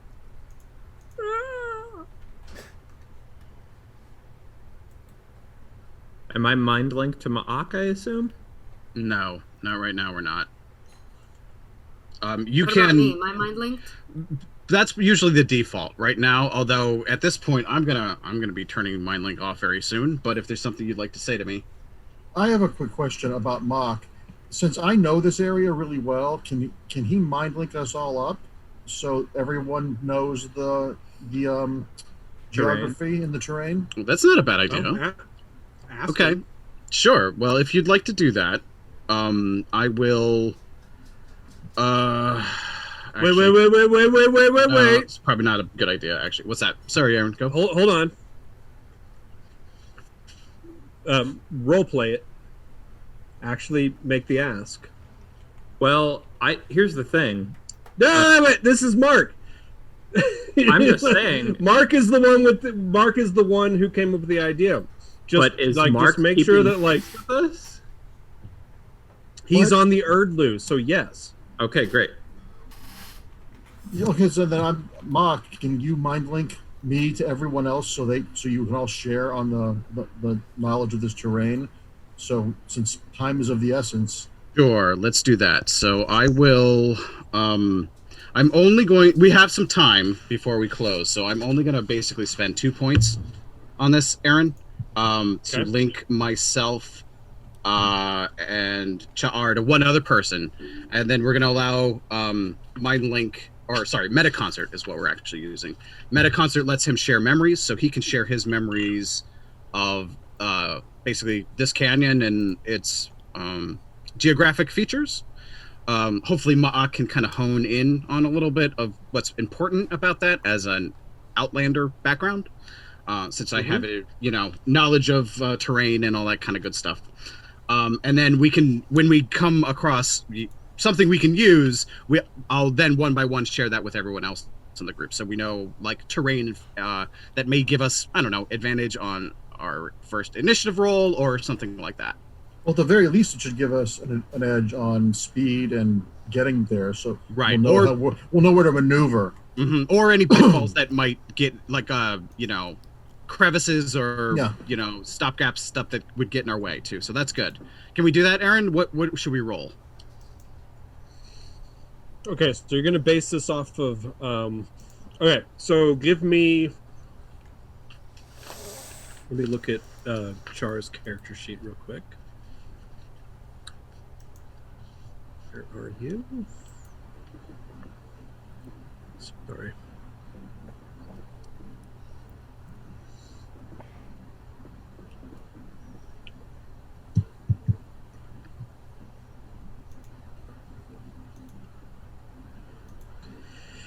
I'm just going to have you make a standard intelligence check for Char. Okay. Okay. Where do I do that? On the main tab. Main tab. Okay. Yes, on your main the main character sheet. Oh, page. okay. So double click on that. Yep. Okay. Yeah. Jesus. Oh man, it was so close to a 20. I hate that. Dice are rigged. Oh man. All that Char can impart to you is at the end of this canyon, it tees, and really you're gonna just have to get to the end of the canyon and follow where you thought you heard the sound coming from, and hopefully he makes more sounds or that there is a trail that you can follow. Did we think that was I assume we think that's Chance screaming, but can we... I will say as much to Mark. Okay. I think that some sky beast has caught Chance before us, but we may have to contend with them. Sky beast? A worm, a dragon perhaps, I don't know. It flew past the moon and descended upon him before I heard a scream. Ma'ak gives you a look that says, "I told you so," but it doesn't actually say anything. This time. Again, I was very slumber-ridden. Quite right. So Ma'ak, give me another survival. Give me another survival check for Miles. Just normal survival, or do I have advantage on this one? I'll give you advantage since you've already picked up his trail. Okay. Because I would like to get an ambush on both of these things if I could. Ooh, that's what I'm talking about. That's before. So, as you reach the mouth of the canyon, where it opens up into this broader space, you can see an area sort of, I don't know, about 100 feet out from the mouth of the canyon, where a great struggle took place. And then you can see this very broad trail rubbed into the sand, leading to the southeast down this way. And there's a lot of struggle happening. Do we hear signs at the same time? You can hold on. At the same time, you can also see that there are very fine strands of almost gossamer thread all across the path. It's kind of sticky when you touch it, like a spider web. What color? It's white. It's very clean white strands and threads, but they do stick to your finger when you touch them. No blood? Let's see if there's any blood.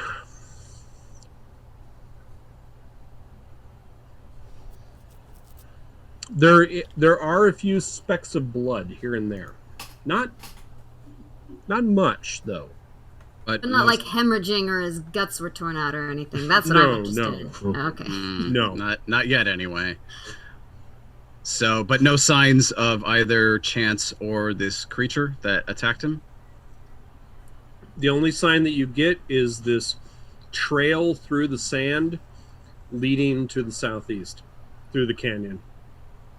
All right, well, I will continue to follow. As will I. Though I will be wary of spiders, canyon spiders. Do I know what these creatures could be that made these webs?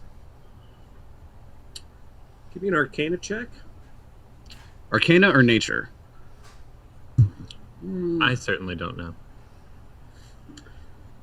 Let's do nature. Okay. 14. No. Okay. There are too many species of beast in Athos that create this kind of silken thread as a way of entrapping their prey. But you do know it's one of these that has somehow managed to entrap its prey, i.e. Chance. So that dragon or whatever it was that Geza saw was not what attacked him, most likely. Oh, the thing in the sky? Yeah. You don't know. You can't make a connection. Another word for dragon is worm. It's one that I used. I mean, in Athos, the term is going to either be okay. So let's clarify some things. In Athos, if you say the word dragon, you are referring to one creature and one creature alone, the dragon. If you are referring to things that are dragon-like, you are either going to say worm or drake. A worm is going to be a creature that can either exist in the heavens or in the ground. A drake is going to be something very lizard-like, something very salamander-like. So you would probably be using the term worm right now. Okay, so Are there worms that create webbing? Give me an Arcana check. Not my specialty. You do not know. Can I use a merchant check? Like, are there any worms where you use their silk for as fibers or fabrics? Or perhaps what would that be? Let's open up Desi's character sheet and see what that would be. Also, I was thinking, Char, perhaps you've encountered this creature in this area before. I have not. No, I'll say that without even rolling. You have not. For Desi, oh man, I think we're going to do a. This is one of the reasons why we need to expand the non-weapon proficiencies, because nothing here really fits. But I'll give you a history check. Okay, I'll take it. 18. Ooh, an 18. Well, in fact, yes, there is such a creature that both creates silk and is considered by the broader populace to be a worm, and it does fly. And it is a thing known as a silkworm. That was my first thought! I'm not even kidding. I also was thinking a silkworm.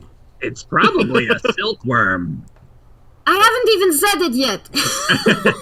You haven't even said what. You just exclaimed it. These men taking words out of my mouth. Your family has had, based on your role, your family has traded in silk from silkworms. You know that it was a thing that your family only did once because it was exorbitant and you ended up losing money on the deal because silkworms are horrifyingly deadly. They fly through the night seeking out prey, especially prey with water. and they tend to once they catch them, take them back to their lairs, which tend to be caverns. And the caverns are where your mercenaries that you hire would be harvesting the silk from. And it was so expensive the last time, you lost a massive amount of money because only one person came away with a single bundle of silk. And you ended up taking a loss of probably 50 to 75% on your investment. So that was the first and last time you ever dealt in the silkworm trade. So on the bright side, we can harvest silk from this cave and make a killing. Well, I will relay this to Ch'ar, and then I will ask if he has any awareness of caverns that might be silkworm caverns in the vicinity. If I haven't seen these things before, so I don't really know.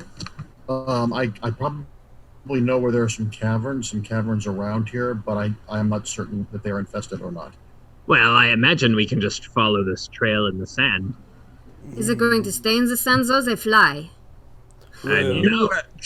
Char, you have never taken that particular path down the southeast corridor of this particular canyon because it doesn't lead anywhere of import. How big are these worms? Well, none of you really know. And it's hard to say based on what you saw flying through the sky. But are we talking a range of dragonfly to sandworm on dune? Well, at least 20 foot long, probably more. Based on what you've seen. Do these look like sandworm drag marks in the sand here? Do I find claw marks or the marks that you're seeing in the ground are probably about 2 feet in diameter, or like a 2 foot wide drag pattern through the sand. Did the one surviving mercenary that came back with a bag full of silk have any anecdotes that might lend to information like how to kill these things or what they do with their prey when they take it or what their caverns look like? What their attacks are. That would be helpful. Do they sleep after they feed? How many hit points do they have? Do they sleep after they feed? I like that one. Okay, so those are good questions. So I'm just gonna. Are they edible? Oh, Everything is edible. I mean, everything's edible if you're willing. Well, I mean, like for Mock, I'm assuming that if we're going to follow the bug thing, that these worms are a prey of the mantises. But I don't know. Have we ever hunted silkworm before? I don't know. No, you're not. I'm asking the GM. Okay. Yeah. No, you're not. You're not. Well, give me one of your ancestral rolls. Okay, so that would be, I mean, okay, so I would be rolling what, nature at advantage then? Or arcana at advantage? Yeah, nature. Okay. Yeah, let's do nature. Alrighty. So 15 is my best. 15. You have very vague memories of something like this, but even trying to dig through those ancestral memories only comes up with just sporadic images. Nothing that anybody that you ever were had any direct contact with. Okay. Nothing useful for me anyway. Vague memories. Yeah, not anything really useful. Well, I mean, I'm not super worried. So the drag marks are him then? Chance getting dragged to the sand, or what? You can definitely see the primary drag mark, which is the body of this gigantic snake creature, which is about 2 feet wide. Sure. Okay. But then you can definitely see other chaotic patterns around it, which suggest someone in the thrall of this thing, someone captured by this thing. Okay. Desperately working for its life. And in terms of what Desi may have learned from the one individual who survived such a expedition, he described something that was about 2 feet in diameter, about 45 feet long. It had these wicked fangs in its mouth, and it would basically it would attacked his companions, paralyzing them, and then would immediately spin a web around their body and basically slap it onto its side, creating this kind of nest of cocoons around its body, and then dragged them off towards its lair. The only reason he came back with anything was because they were actually in the lair at the time and witnessed all of this happening, and was able to grab the husk of an utterly desiccated, mummified body, probably something small like a Bazrag or some other small desert animal, and was able to grab that one husk and bring it back. And just that one small husk of silk brought 15 silver pieces on the market, which is substantial. But this for venom, the small amount of silk that he returned to you. This venom, that was applied from the fangs. It's not like projectile or anything. It's a touch venom. It's almost like a spider's. The venom comes from the bite. The bite, okay. And then it spits out a web from its mouth. He recalled.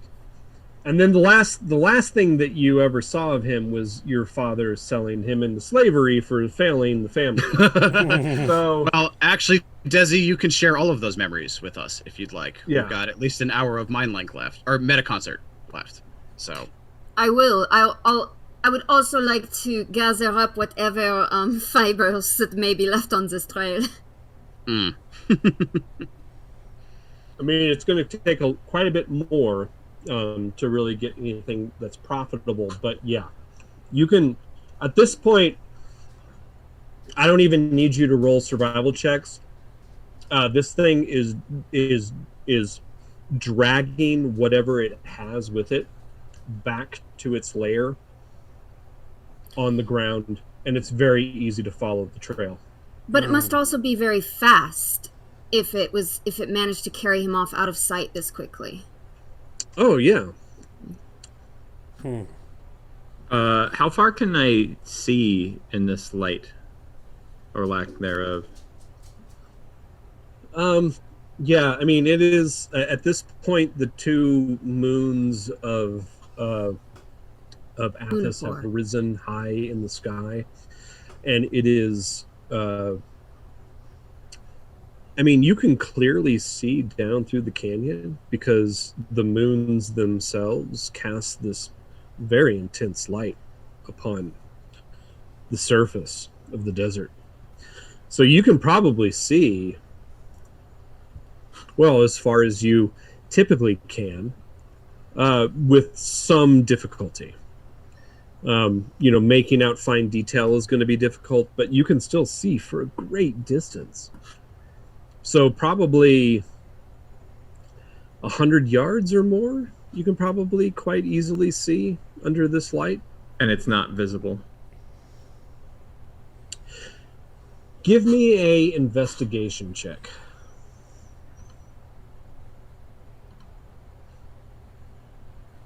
Okie dokie. It's great. It's a pretty good roll. Oh yeah, that looked awesome. And no, you can't see that far. All you can see are the trail left in the sand. Well, I say we continue our pursuit then. Can we follow this trail to a cavern? Or a cave assume entrance? that Well, would Well, be... I mean, are you going to follow it all the way to its terminus? Well, Is that the actually, idea? I'm much more hoping that he just dropped that stuff he stole in the sand around here somewhere, and that we don't have to go after him. Certainly, if we can do that, I would rather get our objects and leave him to his fate. Yeah, that's why that's basically what Moak has been doing this time. Did he drop anything important when he fought this thing? If not, Investigation check. Alrighty.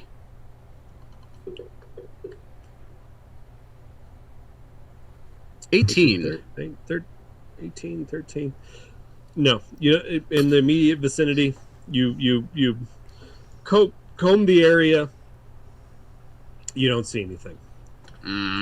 So most likely, you know that Chance was carrying a satchel, a full backpack style satchel. So most likely he put it into that backpack, which is on his shoulders. And if he got drug away, it's probably still on his back. Yeah, wrapped up in spider silk or something. So, all right. Well, let's proceed with caution. Okay. I'll fly up ahead. I'm not making too much sound. I want to see this cavern. Well, long story short, how cautious are you trying to be? Very, very stealthy, and I will roll for everyone. So moving at half speed, you're going to have to go. Okay. And I'll give you some choices. This is actually where that Athasian pace chart comes in quite handy. Okay. So we've got a mixed party right now. You're going to be moving at slow speed. So every minute you can travel about 200 feet. Every hour you can go about a mile. So after about an hour, you're still following the trail and not finding any lost items outside of strands of silk in the desert. Which we should be collecting, yes? Mm-hmm. Sure. If I see one shining in the moonlight, I'll pick it up and hand it to Desi. I guess she thinks they're pretty. Oh, merci. They're not worth anything to me, but, that's fine. But I am curious to, especially since this is taking so long. I mean, he's definitely dead by now, so we don't actually have to hurry, unless maybe silkworms enjoy,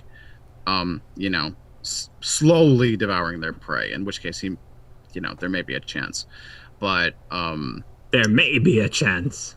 I see. Do you see what I did there? I was trying to be funny. No, yeah, you're trade tongue puns, but no, I think we should. Do we need to recover these items of your master? Yes. We also need to acquire our water. Well, yes. We've already wasted enough water just chasing him. Indeed. And Craucus is going to go through most of it tomorrow. Yes, and then some. Aaron, if I blaze them a trail, can I move ahead at a slightly faster Thri-Kreen slow pace of stealth? And would you like to go normal or fast? Well, no, I want a stealth, especially if I'm going off solo. Thri-Kreen slow. Thri-Kreen slow. Well, Rob, open up your notes and look at travel pace. Yeah, that's what I'm telling you. He'd be moving twice the speed. Right. Okay. So I want to do that. Oh, yeah. I mean, it's up to you what you want to do, because if you went fast, you could outpace them by half a mile easily. Well, exactly. By yourself, you could double your pace. Is it possible for me in flight to be matching him, or are feathers just too loud? No. Feathers are loud. No. I mean, you have to land every you have to land every round, whereas right now Marc is just gone. Right. He's off. Yeah. So it's up to you, Rob, like exactly how fast you want to go and what you want to do to leave behind your trail. I'm basically just moving 1.5 times the speed that we're currently moving. I want to go another half an hour, and if I don't see the cave in a half an hour, I will backtrack to my companions and tell them that we either need to give this up, or he's that close. I'm hoping that if I move fast enough, I'll be able to put eyes on this place or not. Or the creature. So if you go a mile, if you go 1.5 times the speed of the others, you're going to be going 2.5 miles an hour, which is going to get you. Let's see. Well, actually, it looks like I can double. Well, okay. Minute pace he should be going max stealth speed, which would be 2 miles. Mm-hmm. Well, are you trying to be stealthy? Yes, I am trying to be stealthy, especially when I'm on my own. Okay. Yeah. So you're still going at half speed. So you're going. Okay. They move at 200. I'm moving at 3. Yeah. That's it. Yeah. I'm moving 1.5 times the speed we've been moving, because it's been an hour and we haven't caught him. So I need to move faster to see if it's even close. Okay? That's why I'm... Okay. So in an hour, you can go 2 miles. So from there, you're going to get... No, you're still following the trail after an hour. Oh, and he still doesn't see the beast? No. Or a cave. You're still following the trail after an hour. You're at least a mile ahead of the others. Okay. How far does your telepathic connection reach? Well, okay, so that's actually an interesting question and worth discussing. The way that Metaconcert is written, space or distance is not a factor. However, there are space considerations when it comes to like the actual, like how close you need to be for me to cast it on you in the first place or whatever. So like in theory, once we've established it, space is infinite until it runs out, and I could be on the other side of Athos and we could still communicate if I could get there in time before it ran out, or I guess stop paying for it. Or you could be guiding our movement speed based on your recon. That's exactly right. I'll tell you, landmarks I see, pitfalls, all that kind of stuff. And then, so that's good. Right before it runs, well, actually, no. To be fair, I'll pay another hour worth. I don't want to lose it. So I'll pay another 2. And since I was probably talking to Desi as a default, I will basically, Desi hears in her mind, I have gone another mile or 2 miles. I've gone another 2 miles and I do not see the cave. I think I do not know how far away it is, but it is not close. We may spend an entire day chasing this. Do you want to turn back? Do you see a place to camp? That's right. You always need to stop and sleep. I will find us one. I will find you a place to sleep. And while I wait for them to catch up, I'll scout the nearby sort of quarter-mile region to find the best place to camp. Because we're still it's going hard. in the direction we want to go, right? Yeah. No, you're going in the opposite direction you wanted to go. Yeah. Now? Yeah, you were going the opposite direction. We went like east down the T when we should have gone west. Okay. Yeah. So if you're looking over here on the map, see where my pointer is. You turned right here. Do you see the little pointer? Yep. Rubbing. So you turn this way, and at this point, Ma'ak is probably down here. Each one of these squares is a mile, or these hexes. So Ma'ak is probably somewhere around here. You guys are probably somewhere around here. And it's still going, but you wanted, according to Char, as you left this canyon, you wanted to head that way. Because that way goes to Tyr. That's the standard caravan route for the shortcut. But yeah, you're going this way. So, and like I said, once again, Mach is right around here. You guys are right around here, somewhere. And having said that, Ma'ak, give me a survival check. Just a normal one? Okay.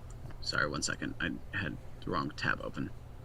Okay. Because you're looking for a campsite, a suitable place to rest. Oh, you're gonna pick a good one. Oh, this is the night of the ones. God damn it! Oh man! I find out a cactus patch. You like to sleep on these, right? You're gonna lead us into the cavern. Maybe. No. This is what we're gonna say is that this is yet another cultural difference where the Thri-Kreen, when the Thri-Kreen rest, they rest in the open sky because they have every direction from which to run. So if they are attacked from one direction, they always have an equal and opposite direction from which to flee if they need to. Of course, they don't typically need to, but they can always attack. Like always, like Thri-Kreen, camp in the open. That way we can see from every direction. We know we can see our enemies from every angle. And so you choose a spot right the fuck in the middle of the canyon, completely in the open, and you're like, this is it. This is the perfect spot. We can see our enemies from every fucking direction. We're good. Because you don't concern yourself with shade. You don't concern yourself with water. You don't concern yourself with anything other than the moment. This moment that we exist in. And we must be able to perceive our world in 360 degrees at all times.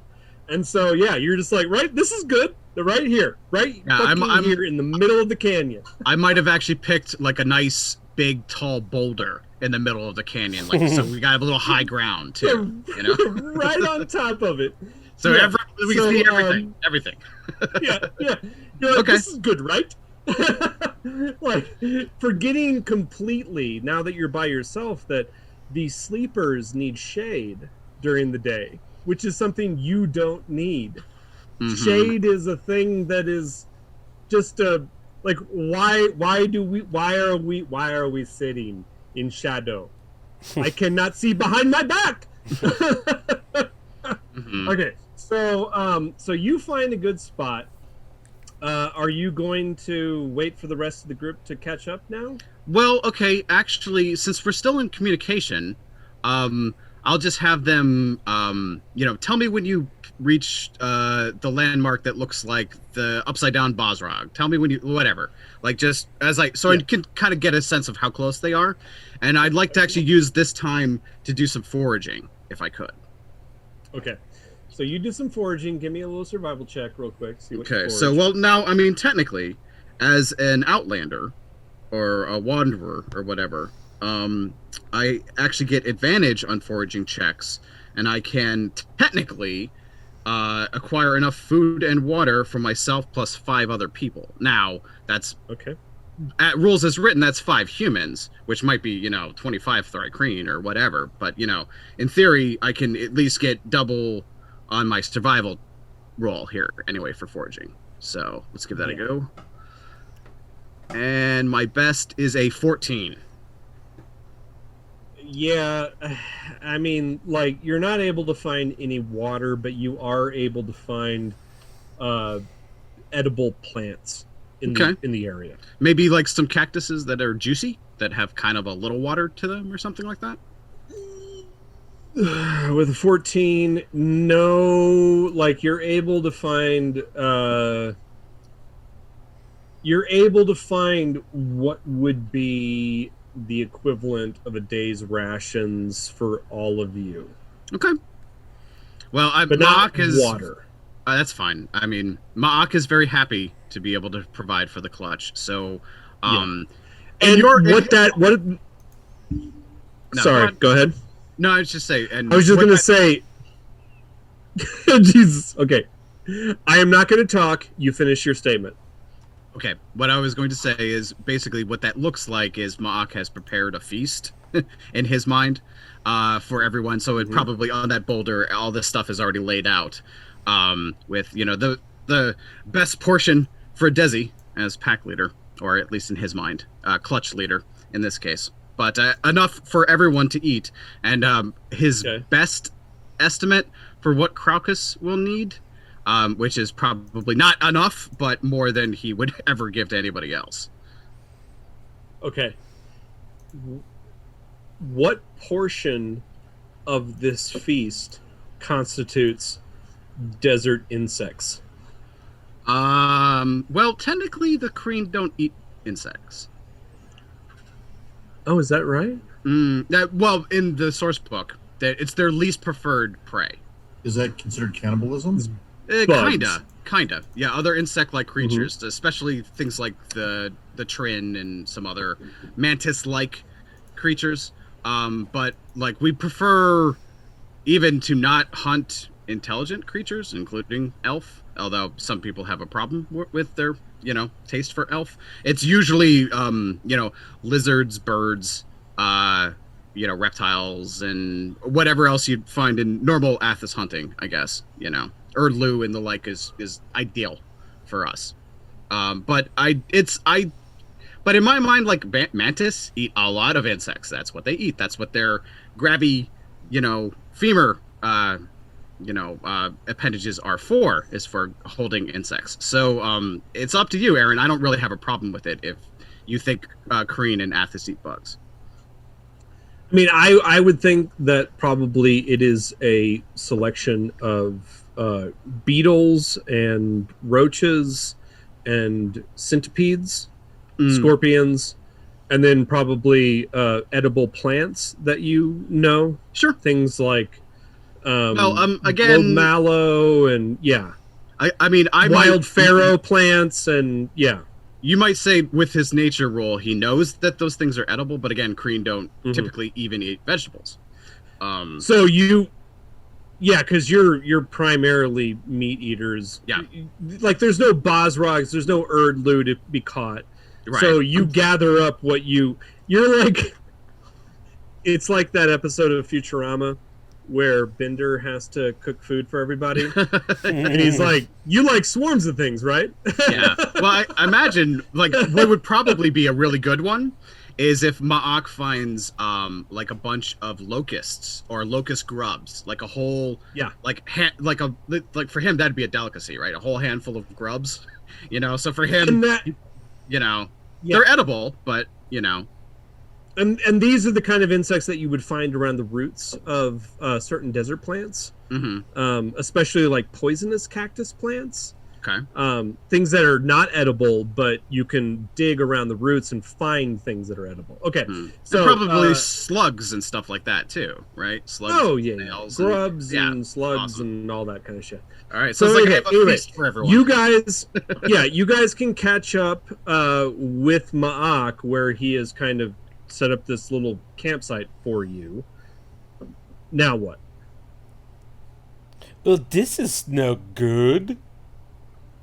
I don't think this will provide the best protection for... I'm so sorry. I asked a Strike-Queen to find us camp. What's wrong with my camp? You can see everywhere. We just need a little cover from the sun, mostly. We will desiccate the moment the sun comes out. It is true. It is true. I'm sorry. I forget what it's like for you sleepers. Everybody other than Ma'ak, give me perception checks.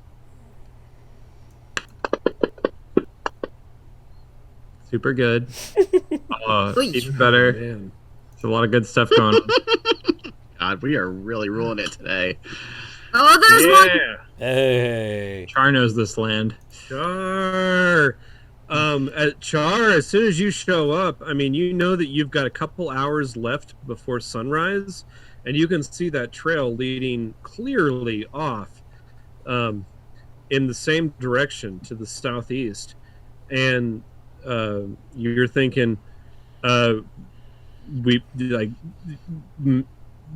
the trail. Should we really be stopping?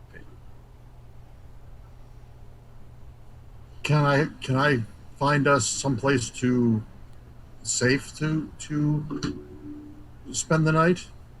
Give me a nature check. All right. Okay.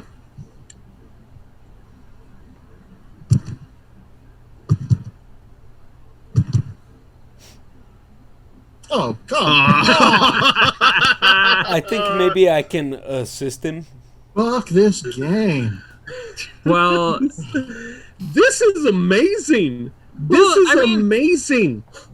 We're on top of our a system. fucking boulder in an open plain. There's nowhere to be. Yeah. We just got to keep going. As far as this is what I'm going to say. As far as Char is concerned, Char says, absolutely no onward and upward in that direction until no rest till Tyr. No sleep till Tyr. As far as your no sleep till Tyr, no sleep till wherever fucking Silkworm goes. As far as you're concerned, you have to keep going. Yeah, let's go to. We can't chase a silkworm for a dead asshole. We can come back and find the stuff he stole. If Crocus is still sick, the best way to get him healthy is in Tyr to find some sort of medicine or some sort of help there. And we don't have enough water to be going on these flights of fancy after giant bugs. I mean, the bad guy's dead or seriously injured. So. But it's not our best chance for water to find him. I mean, we've gone so far in one direction. Our best chance for water, as well as the blood of the worm that we may take down. Who knows? You forget, he also has my cylinder, which I must take to Tyr. I don't forget. We can't go to Tyr without it, in my opinion. Well, you'll be dead if we go on this chase, because you're the one that needs the most water, Crocus. And do we think that the skins that were stolen are still in great shape? If this guy got torn asunder by silkworms, do we think that it's worth going after 5 gallons of water? I mean, we saw no evidence of spilled water. Yeah, but yes, we also it is don't. worth going after 5 gallons of water in this situation.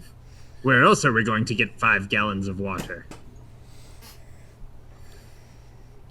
I'm inclined to go forward. I expended my entire day's worth of spells to create that water. And it's mixed with blood that we got from an assailant. It's not easy to come by liquid in the wastes. Yeah, Yes, at but this if we- point, you've been walking for about 5 hours. The horizon is just starting to get light, so you realize that this night's worth of rest is completely lost. What rest? Well, okay, so Marc is totally fine to keep going. So if you just want to have a snack and keep following the silkworm, let's see how close its cave really is. Unless you want to turn around and go to Tyr. I think the only one of us who should be moving with stealth is Ma'ak, and the rest of us should be moving at normal pace. Okay. What about splitting up and somebody taking a fucking crowd? Never split the party. Unfortunately, that would be very hard to DM. So, well, let's make him look for it. You bright-eyed boy from the 80s. Me? Yes. Your 80s of D&D playing. Yeah. Not your birth year. What it means to split the party. Yeah, okay, so just tell me what you're doing. We're What are you planning continuing to do? on. I'll do whatever Yeah, you guys Leon. want, but with objections noted. Okay. What do you I know? appreciate what you're saying, So Char. Mock, give me one more survival check. Okay. But -30. with advantage, because I'm helping you. Oh, do I get advantage? Yeah. Oh, yeah. With advantage. Okay, terrific. And here we go. Where is the silkworm? Nice. A 22. 22. Okay, yes. So Mock speeds off. And then you follow pace. I mean he's gone in moments. But it's not long after that, as you are all force marching your way in his direction, that Ma'ak turns back up and basically says, "You've found it. You found the trail. It headed off into a small canyon off of the main, wound its way up several hundred yards to the entrance of a cavern. And you can see the path of this gigantic snake all the way up into the mouth of this cavern." Okay.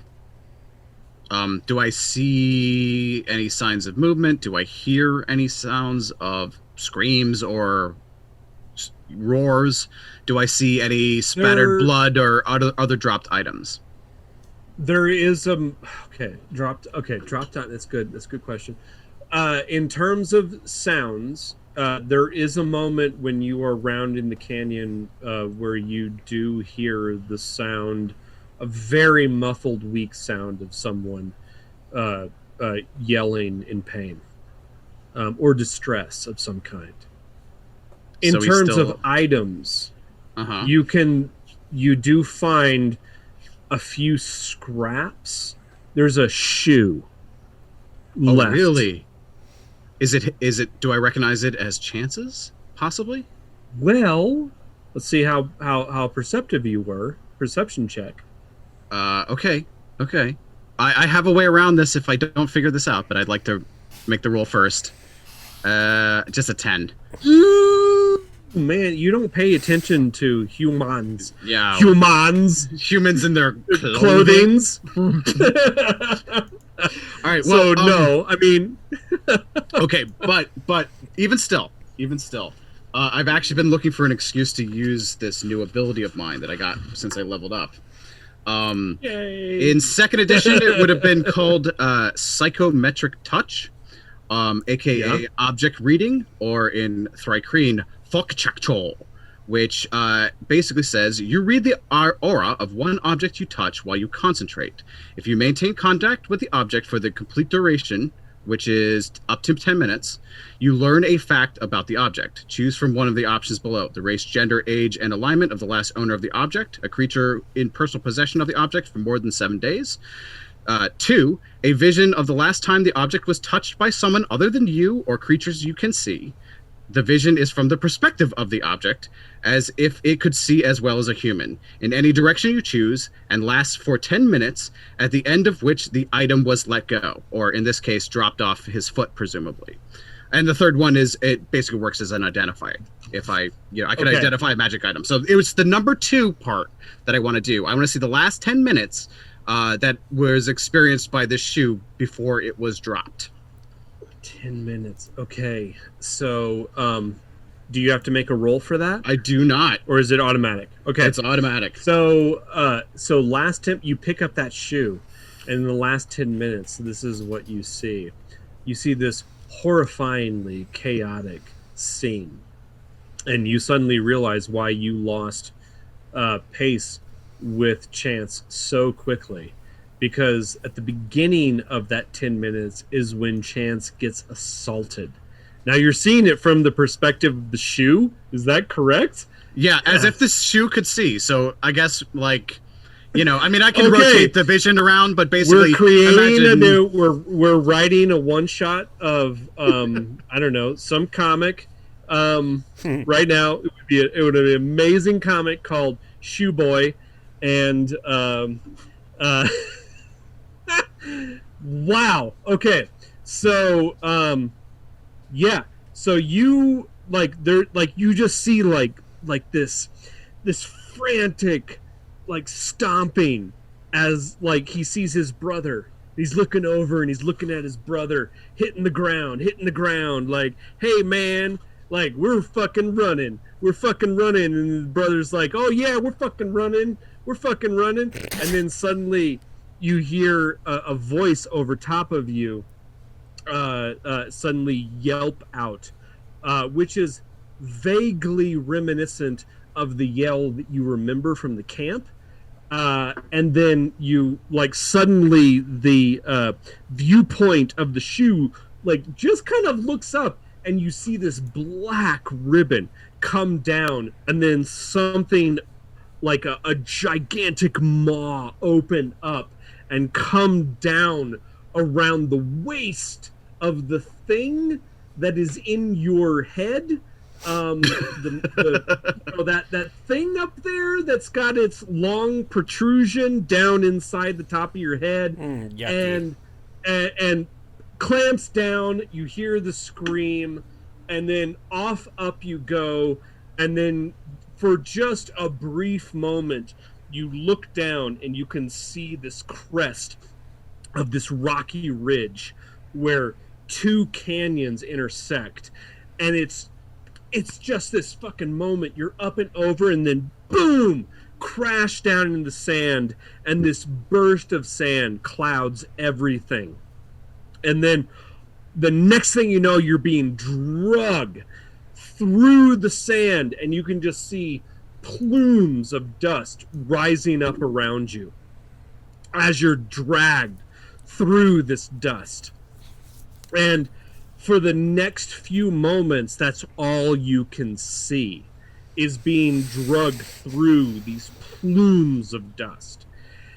And then there's a moment where it pauses, and you can just barely see some massive tentacle-y thing covered in strands of jasmine thread, of gossamer thread, for a moment as this thing coils around you, and then off you go.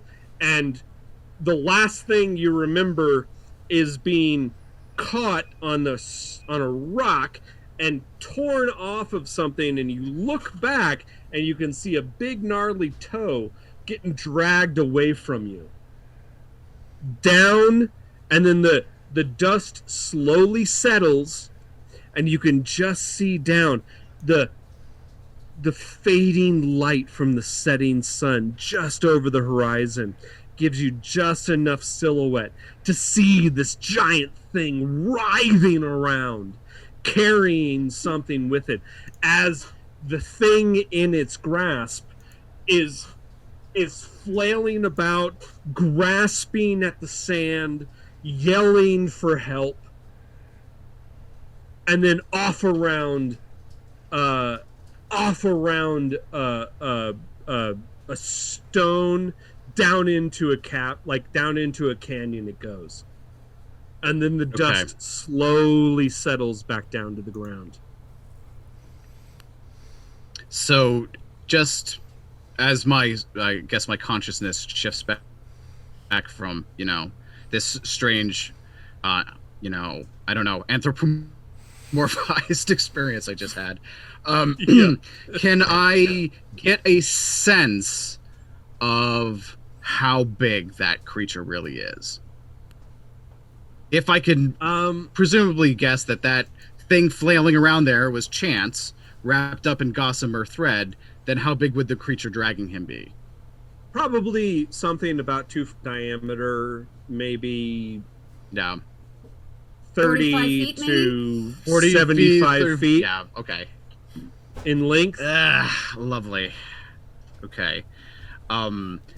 Having now a vision of it, does it stir any Thrycreen memories in me now that I've actually sort of laid eyes on it, so to speak? Give me Nature a check again, or was it Arcana? Yep. Still nature. Nature? Okay. Still nature. Yeah. Okay, cool. Cool. Nice. A 21.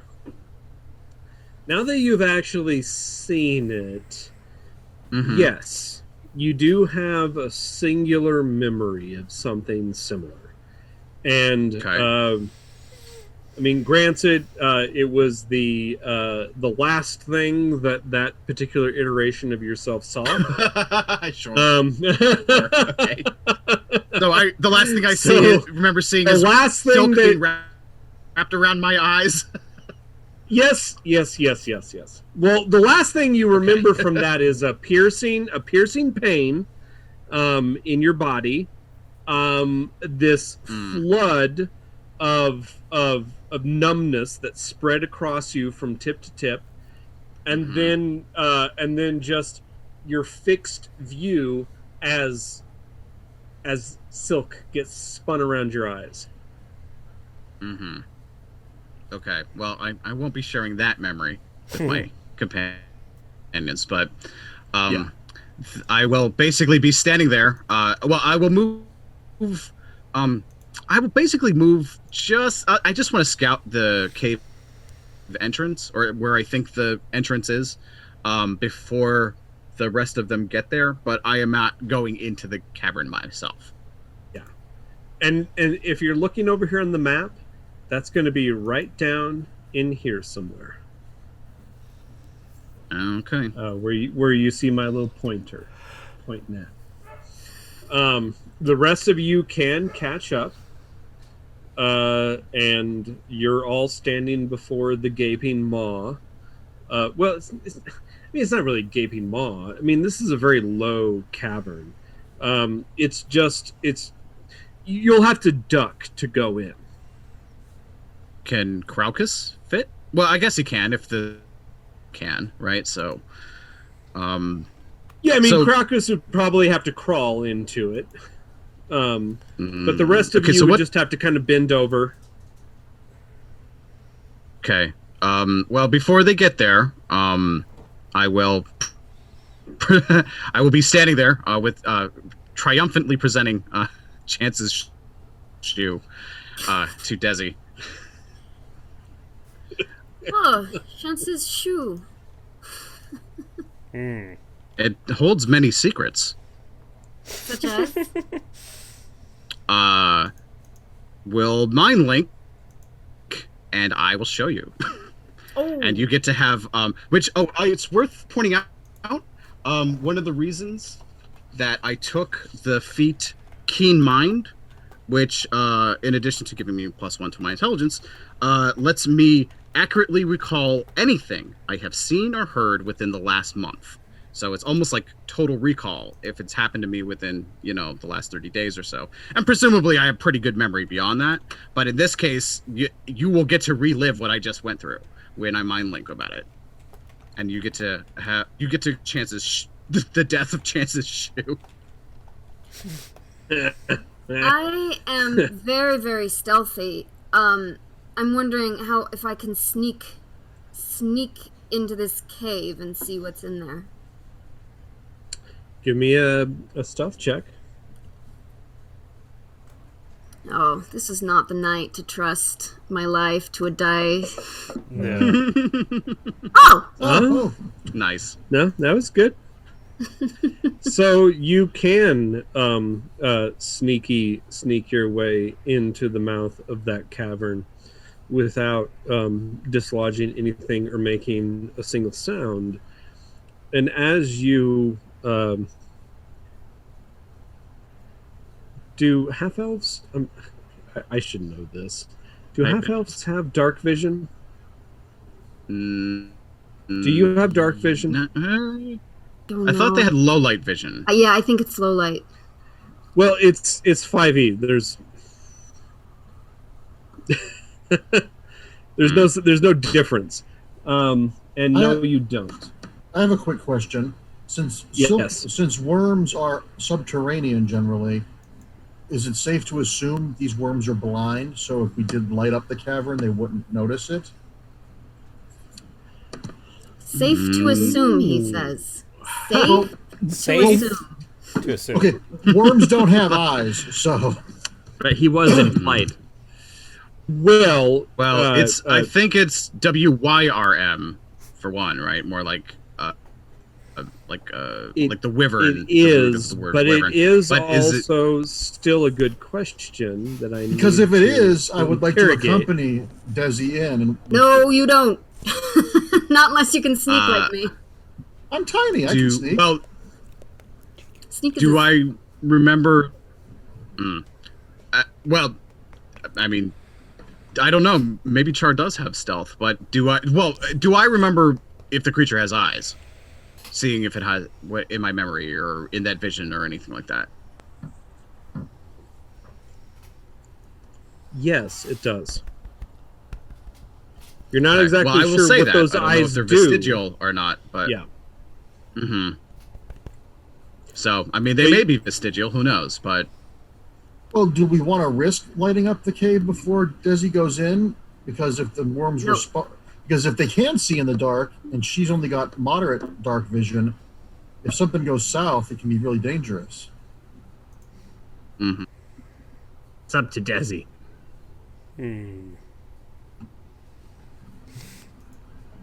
Real quick before we move forward, Chris, give me another Constitution save. Crowcus, you say? You're gonna have an ass slapper right now. Constitution save. It's a very stealthy poop.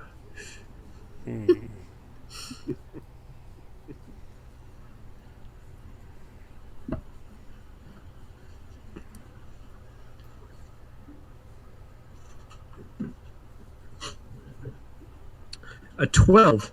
Okay. Yes.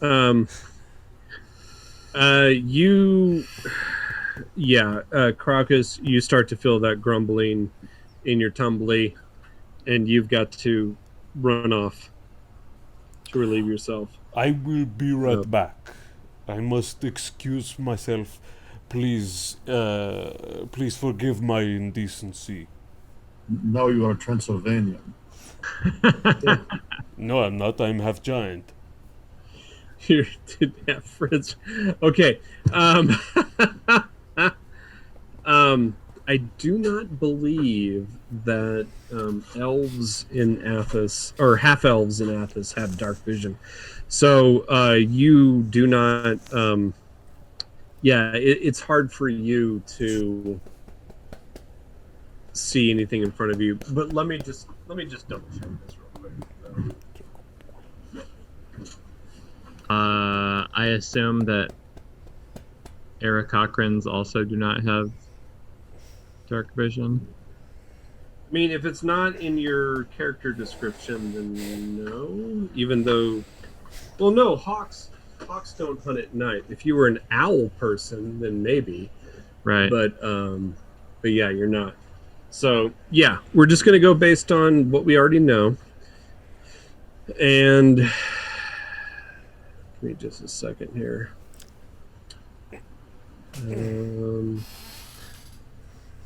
We've only got 5 minutes left. So here's what's going to happen is you begin to make your way into the cavern. And it's it's not a deep cavern. You take a few steps in and you, do you have any light source that you're using, that anyone's using? Who's going first? Me. Desi. Are you using a light source? Let's take a look at your character sheet real quick. We're gonna go a few minutes over, just so that I can make sure that we are doing exactly. Let's look at your abilities. I'm not seeing anything there. Wouldn't it be under senses on the first page if she had low light vision or dark vision or whatever? Yeah, it should show up like right there on the first page. Yeah. And I'm not seeing it, so you don't have low light vision, because half elves in Dark Sun are very disadvantaged. And Ma'ak doesn't have it either. Ma'ak doesn't. Ma'ak have? Second edition, Ma'ak doesn't have any vision any better than a human. In complete darkness, I have like +1 to my perception rolls because of my antennae, but otherwise that's it. Now, in second edition, half-elves did have, they had infravision, which, of course, didn't make it to 5e. But in 5th edition, they do. In 5th edition, they can see in dim light within 60 feet as if it were bright light, and in darkness as if it were dim light. Well, yeah, half-elves, yeah, in 5th edition, yeah. But let's take a look here real quick at something. So, right here, at the end of all things... Let's do some crunchy shit. Okay, so...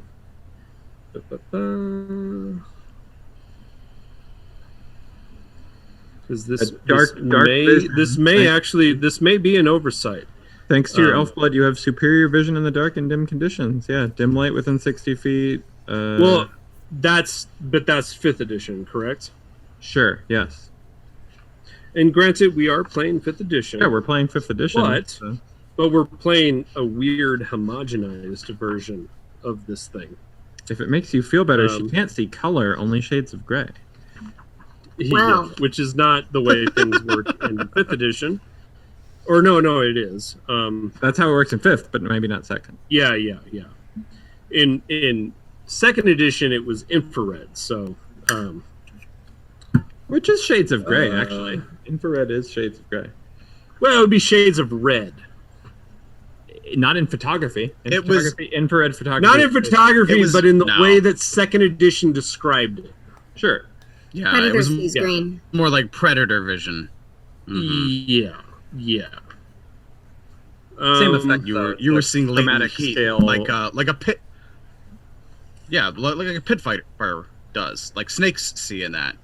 In infravision. Oh yeah, no, and I've confirmed that even in 2nd edition, half elves have 60-foot infravision. So yes, you do, and why? Yeah. I do not understand why that's not on your character sheet right now, but we will remedy that. Whether it's you do have 60-foot infravision. So as you approach the entrance to the cavern, you can see within, and not only that, but you can basically see to the back of the cavern, which, like I said, is very shallow. You, however, can also see that the entire cavern is filled with silken cocoons and webs that cover the entire surface. And you can see immediately cocoons filled with desiccated, hollowed out corpses. But you can also now see that there is this massive worm-like creature coiled up around a brand new cocoon, sticking it up to the side of the cavern. And inside, you can just vaguely make out the humanoid shape of Chance. Motionless? Yeah, he's very much motionless. It's hard to tell if he's dead or paralyzed or stunned. But somehow. the worm's awake. But the worm is awake, currently in the process of adhering Chance to the wall. And you can also tell that all of Chance's belongings are still On him inside the cocoon. So if you want that statue back, you've got to get into that cocoon. Can I take an action, or are we closing? Why don't we end with what your action shall be? I want to, in stealth mode, as stealthy as this poisoner can be, I would love to take the Aarakocra feathers that I have and stick them on the closest end of the worm. Ooh.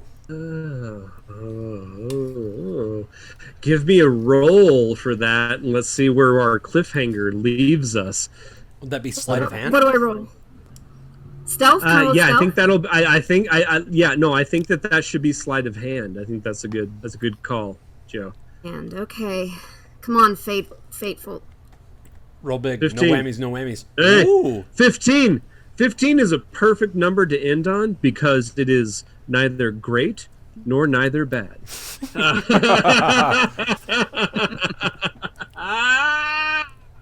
And with that, dear listener, please join us again in 2 weeks as we discover what becomes of Chance here in the lair of the silkworm. Okay. Say goodbye, everybody. Thank Goodbye, you for watching. everybody. Like, Bye-bye. subscribe, give us all kisses.